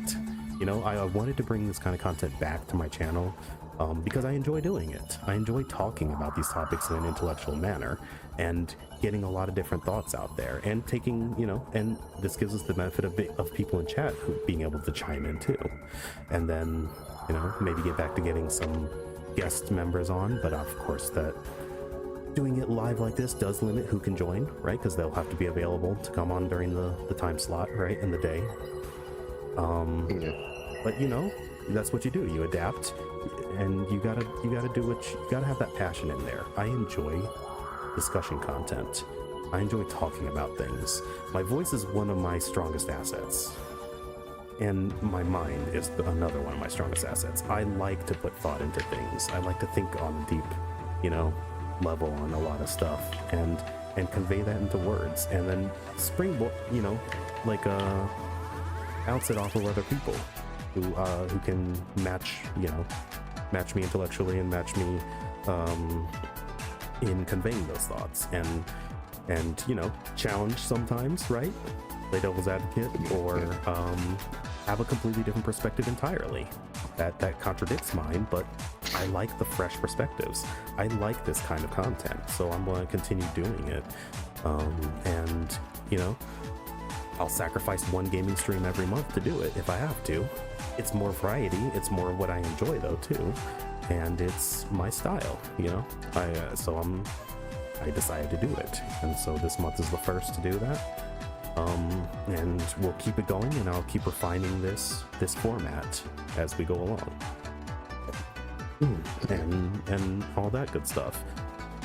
You know, figuring out how to record this so I can do it in post. I forgot to hit record this time, so I'm gonna have to download the stream afterwards. Good job. Good. I know. I realized that shortly, like about 15 minutes into the discussion. I'm like, well, too late to start recording now, so I'll just download the stream afterwards and use the audio track from that. So yeah, it's gonna be a bit messy to start from because I'm doing things in a new way. Professional podcaster. And we're professionals. We're doing it live. We figure it out as we go along. Hey, I've accepted the fact that the scuff, you know, I'm the scuff doctor. Maybe that's what I should. I like that actually. I think that might be something. The scuff doctor, like something that's made for fixing scuffs. It's the VTuber curse, man. Okay. It is. There's always scuff. But I like the term scuff doctor. I'm gonna stick with that one. I'm the scuff doctor. You know, stuff happens and I fix it live. You know?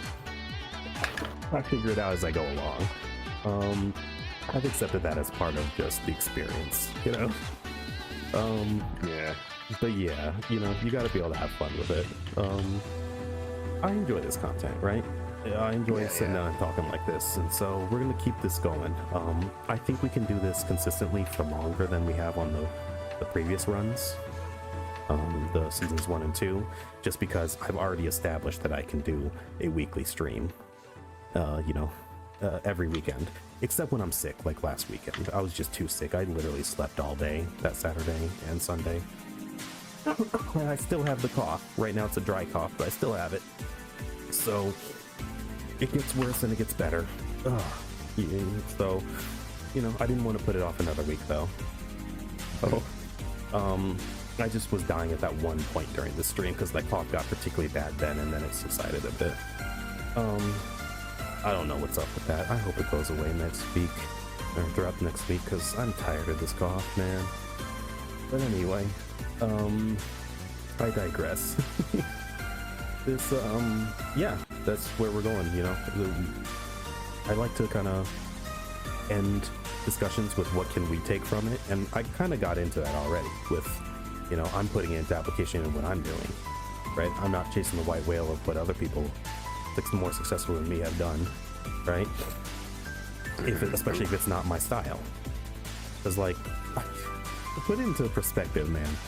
You know, for all of we know, I'm not going to get into the whole Niji-sanji drama stuff. I'm not a drama channel, but their male branch Luxium, they're all male branch Luxium, who are literally the most popular male VTubers in the industry, right? Honestly, it does, but their drama is negligible. Is what? Negligible. Oh God! And I made you say it twice. I had to. Oh man. I had to. Anyway. Shots fired. All right, Krillin. Anyway, But what I was saying was, like, if you think about, so their Luxium, which is the name of their first all-male wave, and they kind of were the ones that were the, you know, say what you will about their character, because a lot of stuff has happened around some of them, and stuff has come out, some of it confirmed, some of it not, and you know, some stuff that has been clear to see has called into into question character or off-put certain potential audience, what have you. There's been a lot of stuff around them, but they did pave the way for male VTubers in the industry, because they're literally the only successful, like, they're the most successful, I should say, agency male VTubers. Far and away more, they've had more success than Holostars have, or Holostars EN especially, because I'm talking specifically about the English-speaking scene, since I speak English and no other language. But excuse me. They did you know that they had their debuts half a year?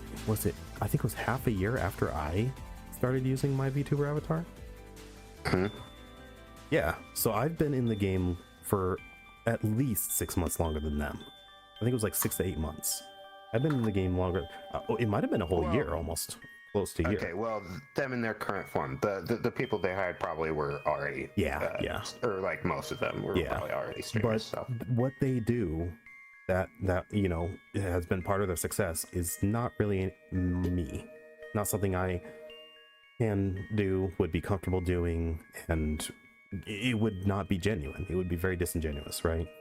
I'd have to be fake to imitate them, to imitate the templates of the successful male VTubers who have come before me. I can't, you know, that's that chasing the trends, right? Trying to follow the modern design, so to speak, the templates, and it's just, no, you know, be real, be you, to find what works for you, stick with what works, iterate upon it, grow. Don't be afraid to grow, though. We're not saying to stay stagnant, right? You always want to try and grow and improve in whatever you're doing, whether it be just your mind, your craft, your products and projects, or your content, or, you know, your work, right? At your job or school work, if you're still in school or in college. Always try to improve, but even simple things like your knowledge and your mentality, always try to improve those things for sure. Don't stay stagnant. Don't be content where you are now, because you can always improve. But don't go chasing those trends. Don't go chasing that modern design, right? Better yourself in the ways that make sense for you, for what you're doing. Well, I would say content, like being content is different than resting on your laurels. Well, yeah. Like, wait, did I say don't be content? I meant don't be complacent. That's it. Yeah, complacent would be the word. Yeah, don't be complacent. Well, I mean, don't be content with ignorance also, right? Never be content with ignorance. Always try to, you know, enrich your knowledge and stuff like that, right? So that's something you don't want to be content with. Don't be content with mediocrity, right? Like if you can avoid it. Like you're not supposed to be, no one's supposed to be amazing at everything. But when you find something that works for you, keep improving it. But don't throw everything away to change it. Like Tesla's Kyle said earlier in the chat. The quote, "We need to expand our audience, change the whole thing completely." No, that's definitely not the right way to go about it, right? Yeah. Grow, you need to iterate, make small changes and improvements, iterative, and gradually improve what has shortcomings while keeping what works for you and what is just true to you, to the core of your product, your game, your work, your character, right? Your quality of character, your values, and your principles. Don't throw those away for the expansion, right? To chase the infinite expansion that literally does not exist. That's what we can take out of this. That's what's wrong with modern design and trend chasing at its core. And that's what the FGC is seeing now. That's what has been seen for a long time in Hollywood, in the entertainment media, and in mainstream gaming. A lot of people have said, I've seen a lot of videos on YouTube, why isn't gaming fun anymore? Or why aren't games as good as they used to be? And we know mechanically a lot of games are better than they used to be because they are capable of more than they used to be capable of. But that doesn't necessarily make them better as a medium, right? As entertainment. Yeah. And so that's what it comes down to, is just it's having that moderation and that balanced, wise perspective on it. Is don't chase the trends, don't try to copy the templates of the modern design for the sake of the infinite expansion that is not even a real thing. Yeah. And that's what a lot of these developers need to learn. And a lot of people who are having a discourse right now and are kind of realizing this, if any of you happen to find your way over here, then hopefully we gave you some food for thought in your, how you approach the discourse and the topic going forward.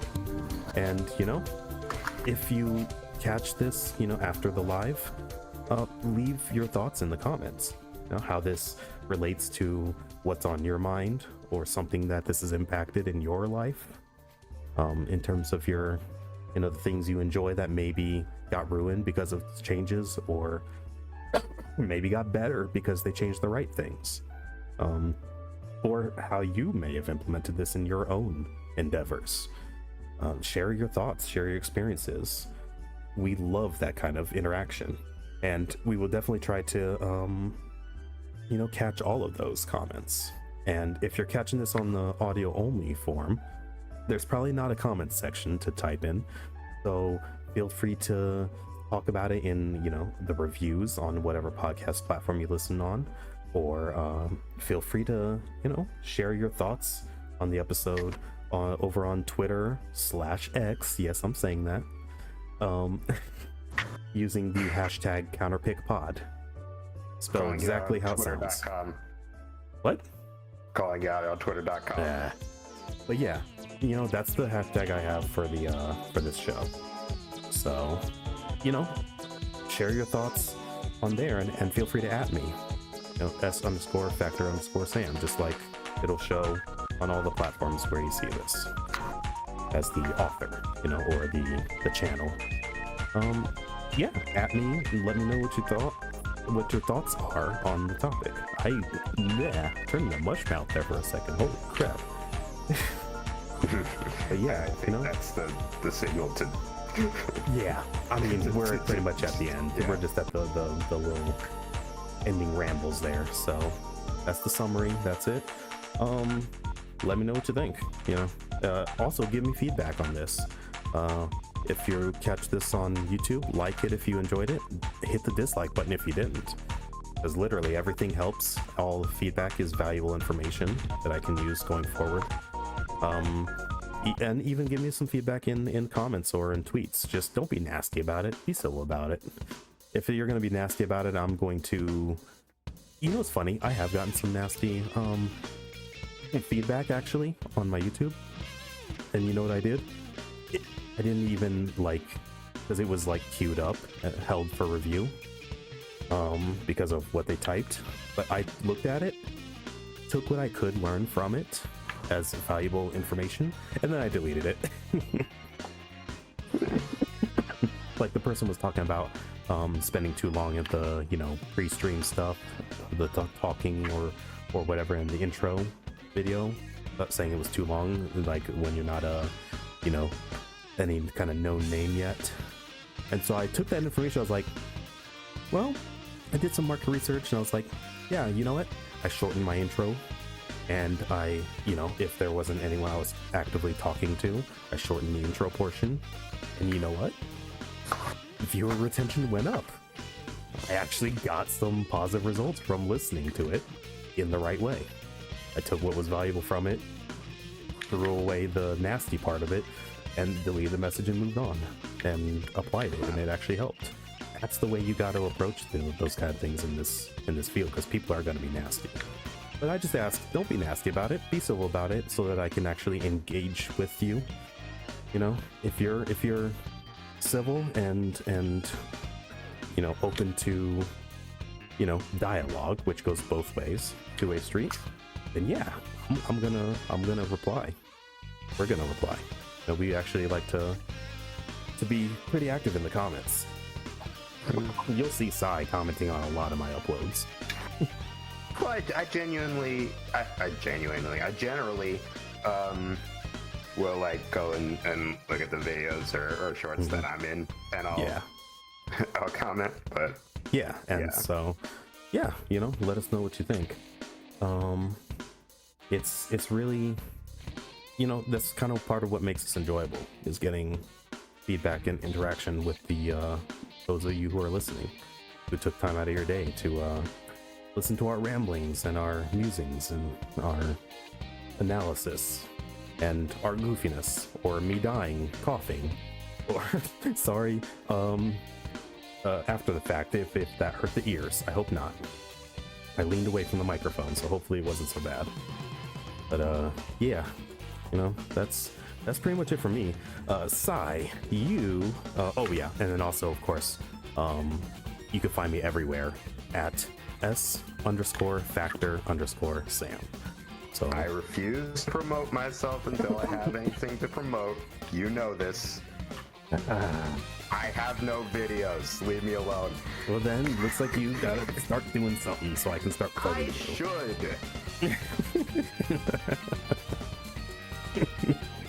But yeah. So that's about it. That's it from us. We will see you in next month's episode. So going a little Markiplier on that one. Did I? I don't even watch him. In the next video. Honestly, I don't even watch him, so it's been a long time since I watched it. Like, he doesn't even whatever. I see. Okay, well, anyway, I don't have any. It just hit me in the brain there. I don't have a consistent outro yet. I don't have a branded outro, you know? So the old outro. Whatever it is, just so outro. Remember that one? Yeah, I remember. Oh man, he's dying again. Yeah. Okay. Whew. But yeah, that's it from us. We need to cut this off, or it'll become a eulogy. Oh, shut up. Alrighty. So, this is it. This is our comeback as CounterPick New Perspectives.